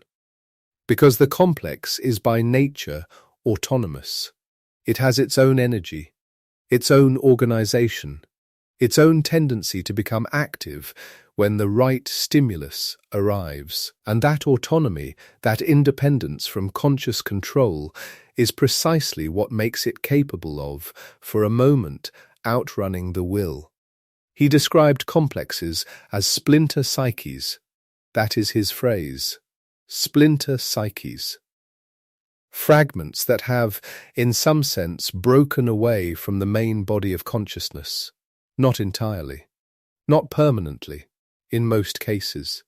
But enough that they have their own centre of gravity, their own characteristic responses, their own history and logic and emotional colouring that may be quite different from the person's ordinary conscious attitude. A splinter. Think of what a splinter is. A small piece of the main body, separated from it by force or injury, living now in a slightly separate existence, sensitive to pressure in a way the surrounding tissue is not. You do not feel the splinter when nothing touches it. But press down on that spot, and it answers. The complex is a splinter psyche. a fragment with its own sensitivity, its own raw edge. And when something in the outer world or the inner world, the stream of dreams and images and half-formed thoughts, presses on that edge, the fragment responds with something close to a will of its own. As Jung put it in the same 1934 essay, complexes are splinter psyches. The etiology of their origin is frequently a so-called trauma, something that splits off a bit of the psyche, a split-off bit. And the bit, once split off, does not simply evaporate. It persists, it accumulates, it organizes itself, over time, into something with more coherence and more force than the original splinter, if no one has gone looking for it and no one has brought it back into the light. Let us explore a story about this, a different kind of story, shorter, quieter. Imagine a woman who was laughed at once for saying something she had believed carefully and offered sincerely. A small humiliation in the ordinary measure of things. A meeting, perhaps, a comment she made that she thought was clear and worth making, and someone, not maliciously, not with any particular intent to wound, dismissed it with a laugh, and others at the table moved on. And she said nothing more, and the meeting ended, and everyone went back to their work. A small thing. She told herself it was a small thing. She is intelligent and accomplished. She has been laughed at before and survived it. She sets the memory down, or believes she does, and moves on. But something does not move on. Something takes that moment, the laugh, the dismissal, the faces turning away. The particular feeling of having offered something real and had it treated as nothing, and it keeps it, holds it, adds it to older, similar moments perhaps, a teacher who did not call on her, a sibling who did not listen, a small accumulating history of a particular kind of invisibility, of sincere offering met with silence or dismissal. The complex forms. She does not know it has formed. She would not call it anything so weighty or so technical. She would only notice, years later, that she finds it difficult to speak in meetings, that she prepares carefully, and then, when the moment comes, finds an unexpected reluctance, a throat that closes slightly, a sudden doubt about whether what she has to say is worth saying. That when a colleague is praised for an idea she herself had suggested a week earlier, something surges in her that is disproportionate to the situation, a sudden heat, a quality of wrongness that is much larger than the occasion seems to warrant. The colleague's praise constellated her complex. Not because the colleague meant to. Not because the situation was identical to the original wound. But because it was similar enough to touch the raw edge of the fragment. And the fragment responded from everything it had accumulated, from the laugh in the meeting, and the teacher who did not call on her, and the sibling who looked away, from all of it at once. From the entire emotional weight of the cluster. The word list would have found it. Head, green, water, to speak, and there to speak, a delay, something slightly unusual in the response. A cough, a change in breathing, the needle moving. The second pass, and the answer different or forgotten. And underneath the stumble, the accumulated story of a woman who learned, without anyone quite telling her, that what she had to say might not be worth saying. This is not tragedy. It is not, in itself, illness. It is the ordinary texture of an interior life that has had experiences that left marks. We all carry these, every one of us, without exception. But the mark is there, and the complex, the splinter psyche built around that mark, has a life of its own, quiet much of the time, invisible much of the time, but present and responsive. and capable, when the right pressure arrives, of answering with a force that does not belong to the present moment alone. Jung wrote that the split-off fragment, the splinter, acquires what he called a will of its own. Not a will in any mystical sense. He was a careful enough thinker to be clear about what he meant. He meant that the complex has its own dynamic, its own tendency to activate under certain conditions, its own characteristic responses that are not under the simple command of the person's conscious intention.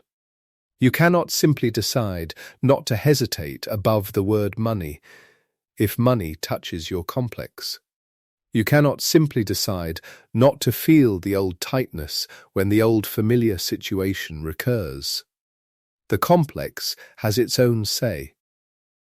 This is the autonomy of the complex, and it is, in Jung's thinking, both the source of the complex's power over us and the reason the word association test could find it at all. An ordinary memory obeys the will. You choose to remember or not to remember, more or less.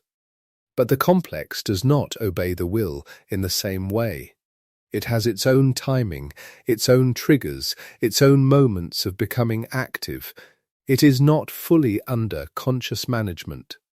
And that autonomy, that independence, is exactly what the stopwatch measures. The reaction time stretches because the complex is doing something in that fraction of a second that the will cannot override. The body flinches, the hesitation happens, the needle moves. Before the decision, the complex has already answered. This is the heart of it. This is what the forgotten experiment first made visible. Not that people have painful memories, everyone already knew that. Not that the mind sometimes avoids what is too difficult to face directly. That, too, was not new. The new thing, the thing that the stopwatch and the galvanometer added to human self-knowledge, was that you could see it happen, in real time, measured, timed to 1/5 of a second. You could watch the exact moment when the conscious surface and the underground charge met. You could put a number on the flinch. And from that number, from those numbers, accumulating across 100 words, gathering around a theme, you could begin to read the shape of what was buried. Not to judge it, not to diagnose it, not to name it wrong, but to begin, with some precision, to know that it was there. And that, knowing it is there, is where everything changes. Because the complex draws its power very largely from being unknown. From operating below the surface, in the dark, unremarked upon, and therefore unchecked. When you do not know that the tightness that arrives at the word money is a complex speaking, you experience it simply as a feeling about money. A fact about yourself, a characteristic, perhaps even an unchangeable one. You do not know that it has a history, a structure, a cluster of images and memories organized around a core. You do not know that it was formed at a particular time, from particular experiences, and that those experiences are not the present moment and need not dictate what the present moment feels like. When you know when the complex is brought, even partially, into the light of awareness, something begins to shift. The fragment does not vanish. The history is still the history. But the complex has lost, in the moment of being seen, some portion of its unquestioned authority over the present. It is no longer simply the world, as you have always known it.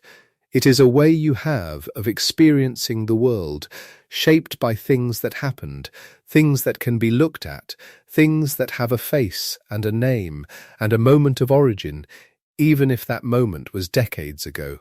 Even if you have not thought about it in years. This is what Jung was working toward. Not the experiment alone, not the stopwatch and the galvanometer and the catalogue of complex indicators, impressive as those were.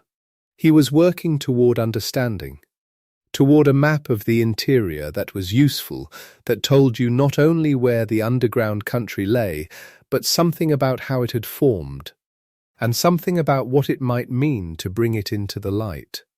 Those questions about origin, about what feeds a complex and gives it its charge, about the difference between carrying a complex and being fully in its grip, and about what it means, really, to bring something to the light, those are the questions waiting ahead of us still, in the next quiet turnings of the night.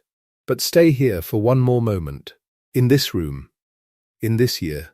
In 1935, in London, where a 60-year-old man stood before a hall of physicians and psychiatrists and walked them, carefully and without hurry, through 100 ordinary words, and what a hesitation above one of them could mean. He was not performing, he was demonstrating. There is a difference. A performance presents a conclusion and asks you to admire it. A demonstration shows you the evidence and waits while you find the conclusion yourself. What the demonstration showed was not that the unconscious was mysterious. That was already well established, had been established for centuries in various vocabularies and various traditions. What it showed was that the unconscious was legible, that it spoke, if you knew, the alphabet. That the alphabet was made of delays, of stumbles, of physical tells, of the particular way memory failed at exactly the loaded points, that the language of the complex was not words, or not primarily words, but timing, the gap between the stimulus and the response, the measured silence where the answer should have been. And in that silence, if you knew how to listen, if you had a stopwatch and a list of ordinary words, and patience, and the willingness to take the data seriously and follow it where it led, you could hear, faintly but distinctly, the shape of what a person was carrying. Head, green, water to marry. Family, anxiety, child, and somewhere in that list, for this person, on this particular night of their life, one word landing differently than all the others. One word finding the door. One word falling through. The rest of the night is waiting. The rest of the questions are waiting. Let them wait a little longer, while you rest. There is a difference that matters more than almost anything else, Jung said about the complex. It is easy to state, it is harder to hold on to in the middle of the night when you most need it. Everyone has complexes. That is the first thing to understand. Not everyone who has been hurt, not everyone who has suffered an unusual amount, not everyone who came from a particular kind of family or endured a particular kind of childhood.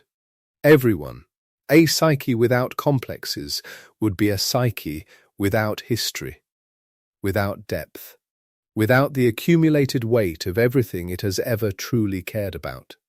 Jung called them the living units of the psyche, not the sign that something has broken, the sign that something has been felt. So the question is not whether you carry them, you do. Every person listening to this voice right now, wherever you are, whatever city or village or quiet room you are settling into sleep from, carries them. The question Jung spent his career trying to answer was a different one. The question was, who is in charge? This is the distinction. To have a complex is one thing. To be possessed by one is something else entirely. And the distance between those two conditions is the distance between a life that feels mostly like yours and one that feels, in certain moments, like it belongs to something else, something older or more afraid or more furious than you consciously are, something that takes the wheel without asking. You have a complex when the complex is one voice among many. When it arises, when it flares, when it makes its protest known, and you can hear it, name it, hold it at arm's length for long enough to choose. The ego is still present. You are still, in some fundamental sense, the one deciding. You are possessed by a complex when it is not one voice among many, when it rises up and takes the whole stage. When the person sitting across from you at the kitchen table or standing at the edge of a conversation that has gone suddenly wrong stops being recognizably themselves and becomes the complex. And afterward, when the storm passes, they will often say it in almost those words. I don't know what came over me. That wasn't me. I wasn't myself. Jung took that phrase seriously. He thought people meant it more literally than they knew. Because what has happened in those moments is that a fragment of the psyche, a splinter, with its own emotional charge, its own logic, its own history, has briefly outrun the ego's authority, has seized the personality, as he put it, has spoken through the mouth, has moved the body, has generated words or tears or silence or rage that the conscious mind did not choose and does not, afterward, entirely claim. The fragment took the wheel. And here Jung made a connection that is either disturbing or deeply reassuring, depending on how you hold it. He pointed out that when people in earlier ages described this experience, a person suddenly different, suddenly driven by something not quite themselves, they did not call it a complex. They called it possession, a spirit, a demon, an outside force that had entered and occupied. The vocabulary was different, the phenomenon was the same. Jung was not saying that spirits and demons are real in the way a table is real. He was saying that the experience of something autonomous speaking through you is real, has always been real, and that what changes from century to century is only the language we use to describe it. In another time, you would have called what happened to you at that kitchen table an affliction. Today we call it getting triggered, or losing yourself, or a bad episode. In Jung's language, it was a complex that had accumulated enough energy to override the conscious personality. Temporarily, the experience is ancient. The mechanism is what the Burghölzli measured. And Jung was careful to point out that this is a continuum, not a sharp line between the normal person who has a bad afternoon and the person with a psychiatric diagnosis. A continuum. At one end, the ordinary stumble over an ordinary word on a list, the half-second hesitation, the blush, the response that came out wrong. At the other end, in the cases Jung saw every day inside the Burghölzli, the complex had become not just autonomous, but audible, had become, in the extreme case, a voice that spoke to the person from outside their sense of self, insistent, relentless, sometimes commanding. The voices of psychosis in Jung's reading were complexes that had accumulated enough autonomy to personify, to speak, to become, for the person experiencing them, a separate being. He was not romanticizing this. He was not calling it spiritual experience or a gift. He was calling it the far end of a process that begins somewhere much more familiar. The same process that moves the needle on the galvanometer when you hear the word that brushes the wound. The same process that makes the throat tighten when a topic comes too close. The fragment acquiring a will of its own. The fragment learning to speak, which is why the body matters. Jung insisted on this, and it is worth staying with for a moment. The complex is not merely psychological. It is not an abstraction that lives in the mind and has no address in the physical world. A complex has a body. It is, he wrote, accompanied by physical innovations. The tight throat, the sudden flush of heat in the face, the heart that begins, without permission, to move faster, the hands that go cold, the stomach that drops. These were not, for Jung, the side effects of an emotional response. They were the emotional response and the psychological response happening simultaneously as one event. Feeling and body are one system in a complex. When it constellates, when the charged core is brushed by the right word or the right face or the right tone of voice, the entire system fires at once. The thought and the feeling and the body all answer together before the conscious mind has time to intercede. This is what he had measured. The galvanic skin response, the tiny change in the electrical conductance of the skin that accompanies emotional arousal. The disturbance in breathing that the pneumograph recorded. Frederick Peterson and he had done this together in 1907, and Charles Ricksher had continued the work in 1908. They had wired the body to instruments and watched the body answer the list before the person did. The needle jumping at the word that found the wound. The breath catching. The electrical storm happening in the skin while the face tried to remain composed. The body, in other words, was the truth. The body did not try to protect anyone. The body simply answered. And when you understand that, the tightening of the throat in a particular conversation, the sudden fatigue that descends when a certain topic arrives, the way your shoulders come up around your ears in a particular room, all of it becomes information. Not weakness, not failure, not a malfunction, a signal. The complex announcing itself through the only channel it could reliably access before the conscious mind got there to manage the message. The body is the first place the complex speaks. The galvanometer simply made that visible. Now, where do complexes come from? This is the question that most of the popular versions of Jung either get wrong or oversimplify, and it matters to get it right. Because the answer changes what you think you are carrying, and why. Jung gave the origin of a complex 2 parts, not 1. 2.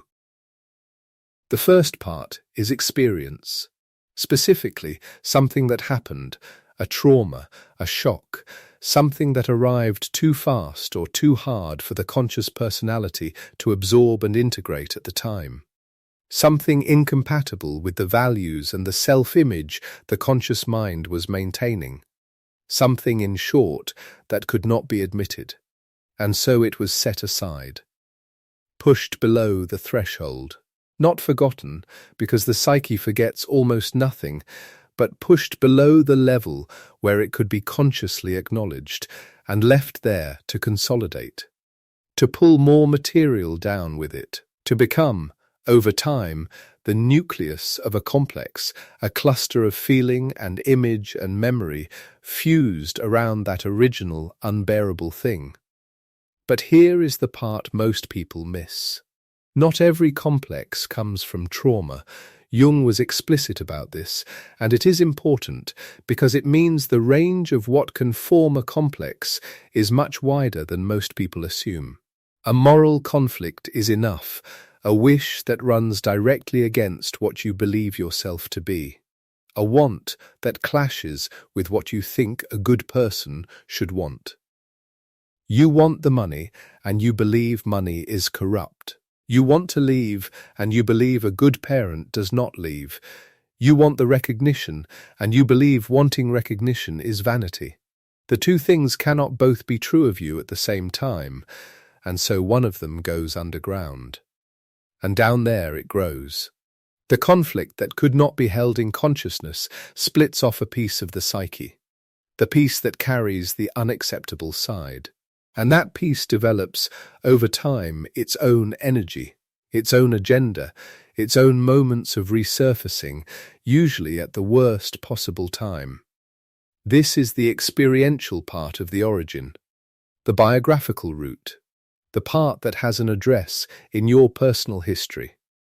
But Jung said there was a second part, something deeper, something not biographical at all. He called it the archetypal core, at the very center of a complex, beneath the personal history, beneath the specific wound or conflict that gave it life. Jung believed there was an older shape, a universal pattern, one of the deep forms of human experience that have been lived by every generation in every culture: the abandoned child, the devouring mother, the hero who cannot win, the lover who cannot stay. These patterns, these archetypes, are not invented by any individual life. They pre-exist us. They are, in some sense, the inherited grammar of human emotional experience. When a complex forms around an experience of abandonment, for instance, it does not form in a vacuum. It forms around an archetypal core, the experience of abandonment in its deepest, oldest human meaning. The personal wound lands on the ancient shape, and the ancient shape gives the personal wound an energy that goes far beyond the specific event. This is why some wounds feel larger than their apparent cause, why certain pains carry a weight that seems disproportionate to what actually happened. Because what actually happened is not the whole of what you are carrying. You are carrying the event, and you are carrying everything the human race has ever felt when the same shape arrived in a life. This is also what makes complexes stubborn. They are rooted in something older than memory. Jung came to this understanding slowly through a combination of his clinical work and his earlier, stranger investigation. The one that had taken place not in the Burghölzli, but in a darkened parlour, years before, in the company of a young woman who had agreed to be the subject of his very first serious inquiry into the mind. He was a medical student when he began attending the seances. The young woman was his cousin, Helene Preiswerk, Helly, the family called her. She would enter a trance state and, from within that state, produce what appeared to be distinct personalities. They had different voices, different knowledge, different ways of moving in the body. In the seance room, it was understood that these were spirits of the dead, speaking through a medium. Jung did not believe that. But he also did not dismiss what he saw. He watched very carefully. What he observed was this: the personalities that emerged through his cousin in trance were fragments of her own psyche, split off, given space in the trance state to manifest and speak. They were not spirits, they were, in the language he would develop only later, autonomous complexes, pieces of her that had broken free of the control of ordinary waking consciousness and were now occupying the stage, speaking, asserting themselves, claiming a kind of personhood. He wrote his medical dissertation on this in 1902, while he was still a very young man. He called it On the Psychology and Pathology of So-Called Occult Phenomena. The title itself told you where he stood. So-called. Not dismissing the experience, reframing the explanation. And then, the following winter, in 1902 and into 1903, he went to Paris to study under Pierre Janet at the Salpêtrière, the vast Paris hospital that had been Charcot's kingdom and had become one of the great centres of the new psychology of the mind. Janet had developed concepts that Jung found immediately useful. The Id fix subconsciente, the subconscious fixed idea, an idea or a complex of ideas and feelings that lived below the threshold of consciousness and yet exerted pressure on behaviour from down there, directing, constraining, sometimes erupting, and the concept of abaissement du niveau mental, a lowering of the mental level, a kind of energy drop in consciousness that loosened its hold on the fragments and let them surface. Janet had identified the mechanism. He had given it names. Jung came home from Paris with those names and the beginnings of a framework, and he returned to the Burghölzli and the word lists and the stopwatch, and he began to see how it all fit together. The fixed idea, the split-off fragment, the autonomous complex, the galvanometer needle jumping. All of it was describing the same phenomenon from different angles. A piece of the psyche had broken free of the whole, and it had done so because the whole could not hold it. There is one more correction to make before we go further, and it is worth making clearly, because it travels with Jung's name everywhere and it is not his. The inferiority complex. You have heard this phrase your entire life. Almost everyone has at some point been told they have one, or suspected they have one, or read about it in a book or an article or a conversation about psychology. And almost always, in almost every one of those contexts, it is attributed, silently, through association, to Jung. It is not Jung's. Alfred Adler coined it.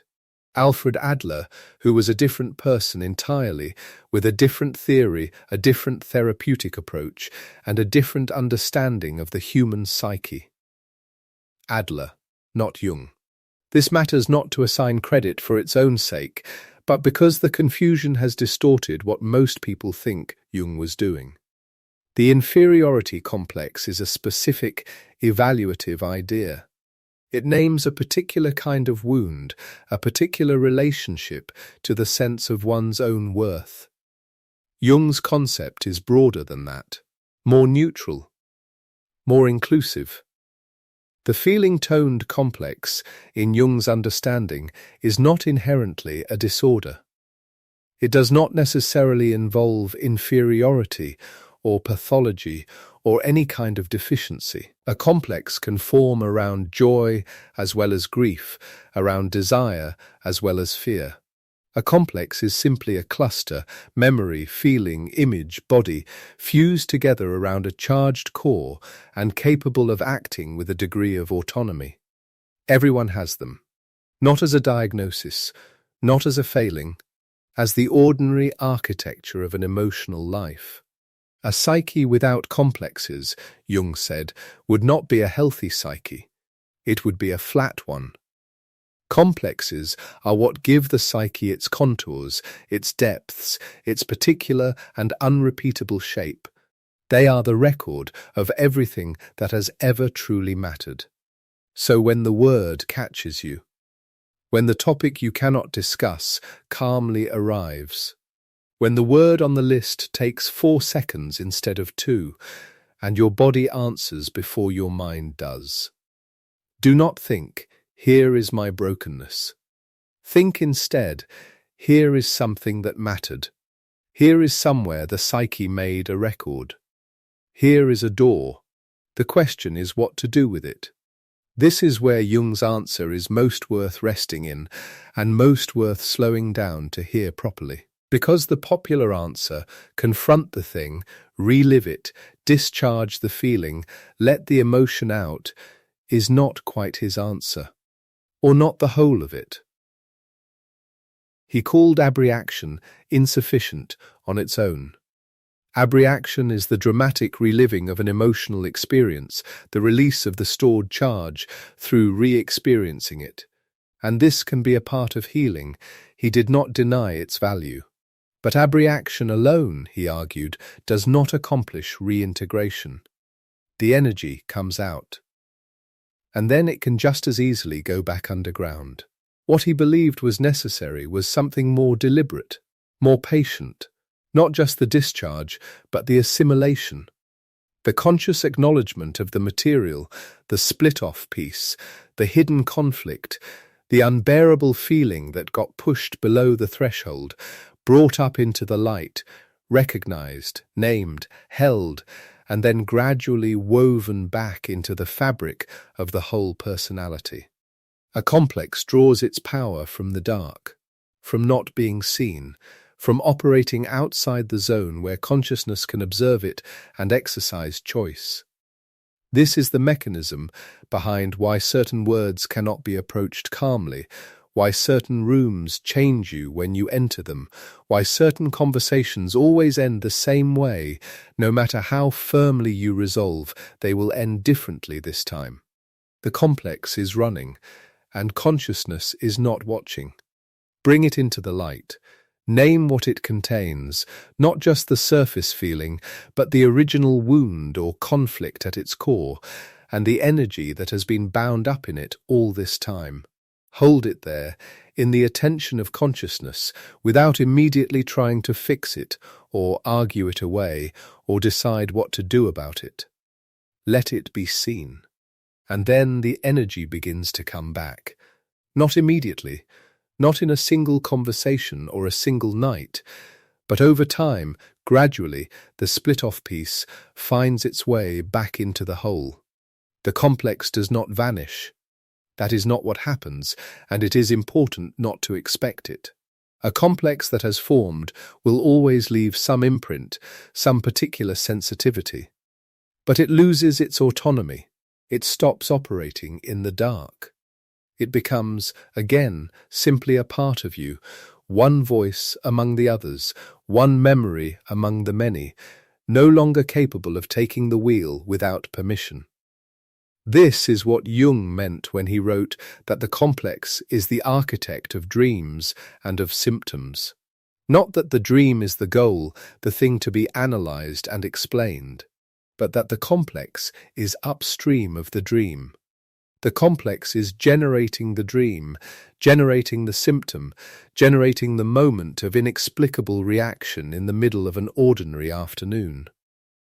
The dream is the complex trying to speak in the only language available to it at night, when consciousness has lowered its guard. The symptom is the complex trying to speak through the body. If you want to find what is running in you, you can follow either path, the dream back to the complex, or the symptom back to the complex, or the word list reaction back to the complex. They all lead to the same place. And now, at the end of this long night, let me tell you about a woman. Jung did not give her name. He gave only the shape of what she carried and what happened when she was finally allowed to set it down. She was brought to the Burghölzli with a depression so severe that it looked, to the clinicians who examined her, like the beginnings of schizophrenia. Not a temporary crisis, not a difficult season, something that looked like it might be permanent. She was close, very close, to being signed over to long-term institutional commitment. A signature or two away from a door that in those years, once it closed behind you, rarely opened again. Jung examined her. He ran the associations, asked the questions, watched what happened in the silences between the stimulus words and the responses. He sat with her, and he followed the shape of the disturbance. And what emerged, slowly, through the words she stumbled on, and the words she could not reproduce on the second pass, and the particular places where the flow of association stopped dead, was the outline of something she had never told anyone. She had had a child, and through a moment of negligence, an inattention, a lapse of the kind that happens in the life of every parent who has ever been tired or distracted, but that, in this case, had consequences that could not be undone, she had allowed the child to drink water that was contaminated. The child had died. She had never spoken this. Perhaps she had never, in the full conscious sense, allowed herself to know it in the way that knowledge requires being held in the light and carried. It had gone immediately underground, into a complex. And the complex had gathered everything around it. The guilt, the image of the child, the moment of the inattention. The grief that could not be spoken because speaking it would have required admitting what lay at its centre, and it had locked itself away and grown until the weight of it had become, to the observers around her, the thing that looked like madness. Jung told her what the associations had found. He named it with her, brought the buried thing into the room and into the light, did not flinch from it, did not rush past it towards some solution or some reassurance, just named it and stayed. And something changed. He was able to discharge her, not commit her. She was not headed for a closed ward. The thing that had looked like the beginning of a permanent dissolution was instead the weight of a buried complex that had never been brought into consciousness. And when it was, when the unbearable guilt was finally given words, given acknowledgement, given the recognition of consciousness, the grip of it altered. The complex did not vanish. The grief did not vanish. Nothing was undone. But the piece of psyche that had broken off, that had been living in the dark driving symptoms that looked like illness, found its way back. She could carry what she had done. She could carry it consciously, which is infinitely lighter than carrying it in the dark. That is the whole of the lesson, really. It takes a long time to say, but the center of it is quite small. What is carried in the dark grows heavier. What is brought into the light can be carried. Not fixed. Not erased. Not resolved in the way a problem is resolved when the right answer is found and the problem no longer exists, but carried, consciously, as your own. And so now the night winds down. Jung was 25 years old when he walked into the Burghölzli for the first time in December of 1900. He was unknown. He was an assistant physician in a psychiatric clinic. A young man with a stopwatch and a list of 100 ordinary words and a cousin's trances and a winter's study in Paris already behind him. He did not yet know about the archetypes. He did not yet know about the shadow, or the collective unconscious, or the great mythological patterns he would spend the second half of his life describing. All of that was ahead of him, decades away. What he had in 1900 was the patience to sit with a list of words and listen to what happened in the silences. And what he found there, in the silences, in the delays, in the places where a person stumbled on a word like child or money or anxiety, and their body answered before their mind could compose itself, was the first legible language of the hidden life of the psyche. The first instrument, the first measurement, a number on the unconscious, head green water to sing, dead long ship to pay, window friendly table to ask, cold to dance, lake sick pride, money child to marry, to quarrel, family, luck, brother, anxiety to kiss, bride to sleep, woman false somewhere in that list, for every person who has ever lived an emotional life, which is to say, for everyone. One word lands differently. One word finds the door. One word falls through to where something is being kept. That landing is not random. It is not a weakness. It is not a deficiency or a disorder or a mark against you. It is information. It is the complex announcing itself. It is the body and the mind and the years of accumulated feeling saying, here, this one. This is where something real is stored. And the work, the patient, undramatic, lifelong work that Jung spent his career describing is to follow that signal. Not to run from it, not to explain it away, not to let the ego's composure reassemble itself too quickly over the crack and pretend there was no crack. But to go toward it, gently, with the lights on, with the willingness to sit beside whatever is down there and name it, and let it be part of you again. You have complexes. Everyone listening to this voice has them. They are the living architecture of everything that has ever truly mattered in your life. They are not your shame. They are your depth. The question is only whether you are watching them or whether they are running while you sleep. And the beautiful thing, the thing that makes it possible to close this night with some ease, is that the act of watching changes them. The attention of consciousness turned toward the thing in the dark is already the beginning of what changes it. Not a grand confrontation, not a dramatic scene, just the slow, patient turning of the light in that direction. That is what a man with a stopwatch and a list of ordinary words discovered in a clinic in Zurich more than a century ago in a room that almost no one remembers. That the unconscious is not just vast and mysterious, it is also legible. It speaks in hesitations and blushes and the particular way a word catches in the throat.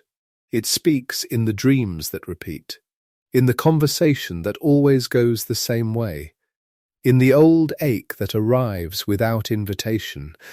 And it does not speak because it means you harm. It speaks because it is trying, in the only way available to it, to come home. We have covered a great deal of ground tonight. We have sat with Jung in his early years at the Burghölzli, that clinic on the hill in Zurich, where he arrived as an unknown assistant physician with his stopwatch and his notebook. We met him with the word lists and the reaction times measured in fifths of a second. We followed the galvanometer needle as it jumped at a charged word. We sat in on the theft case, where a list of ordinary words named a guilty person among suspects.